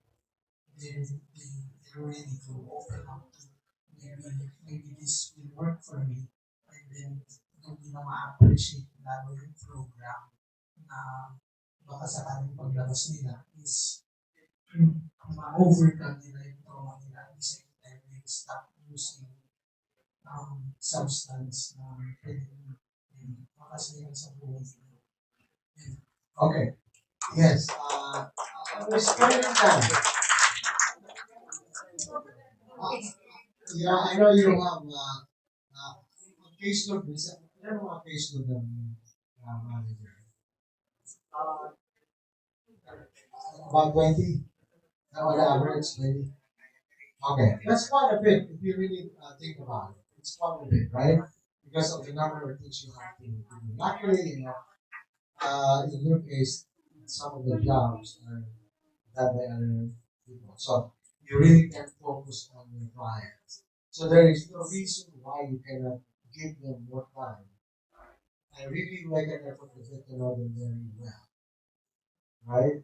So I know in the past, uh, managers or counselors have tremendous caseload that they don't even see the clients once a week or sometimes they see them once a month. And I said, what kind of case of counselor if you can only see it? Because they have so many people in the case now. But in this case, I think it's reasonable even once a week you can see your clients, right? Like 5 days a week, right? And then you give your clients enough time in the counseling, no? Uh, Doing like 15 minutes talk, that's not counseling, please, okay?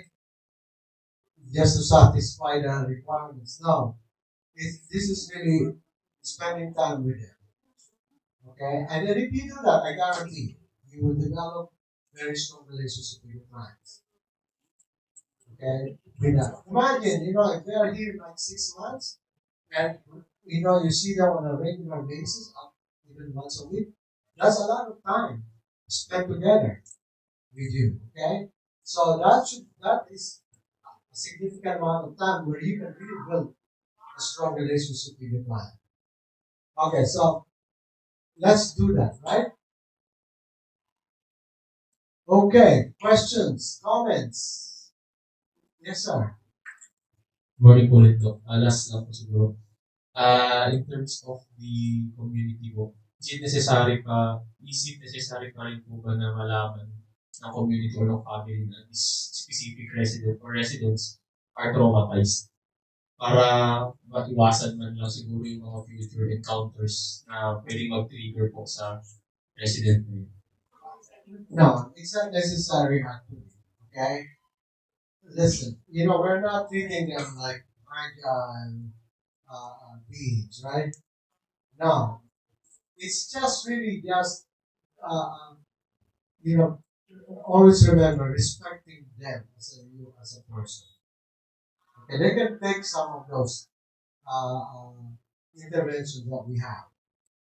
Like we address their behavior, they can take that. There's no need to let the family know. That, that that's not productive, right? Because some of those residents will play around with that information too. And then and it also stigmatizes the person because it's labeled now. Okay? So residents they're capable of really how do you call that? Making something serious, fun. Before you know it, they're calling them the trauma people. And then that's a form of labeling right there. So we want to avoid that. So as long as we all are aware who those people are, that is enough, right? Okay. So and if these clients are safe, they feel safe enough, they'll tell their peers. You don't have to worry about that. In groups, they will tell their peers. That's why I said, what happened to the study group? Because that's an area where they can actually share about some of the things that happened to them in the past. You've got to have an avenue for that.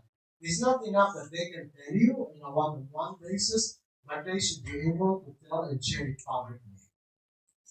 Okay? It's different when sharing it on a one-on-one and sharing it to a number of people in the group. That's more powerful, if you ask me. And you know what? When they feel sick, they have no issue talking about that. This is what happened to me. We call it trauma. They don't have to call it trauma. They can call it whatever name it is. It doesn't change what it is. Okay, but if they can talk about it, that's the more therapeutic part of it. Right? So That's why we need an avenue, a venue where they can actually talk about it.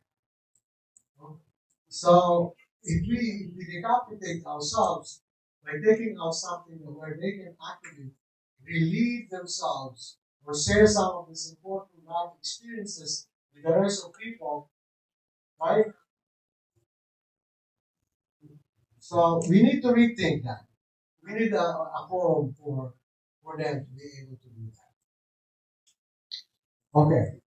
So yes, we don't have to tell, and then we don't have to treat them like fragile. You know, they can handle it in a safe environment. They can handle it. Okay. All right, sir. No. Maybe po yung sa immediate family members ko nila. Like, sa iyo lang po nag-open up si patient na ayaw malaman ng family members niya. Sa atin lang po ito, parang ganun po. Is it necessary na kailangan pa po natin sabihin sa family members? Ako.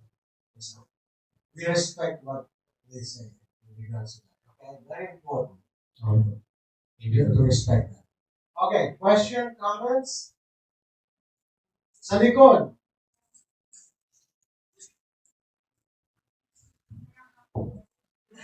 Aba, mayroon pang schedule ah.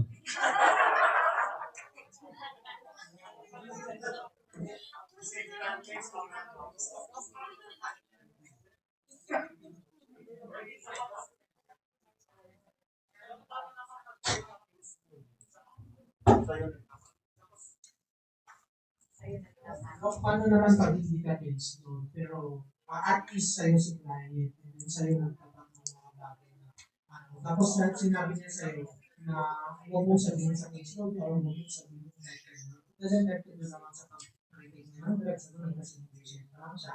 Pero yung mga life experiences lang na yan, sinabi niya na huwag mong pagsabi. Now, wala ka din capability to help in base sa mga narinig mo, gano'n. Paano mo ganun? Paano mo ganun? Ano ba ganun?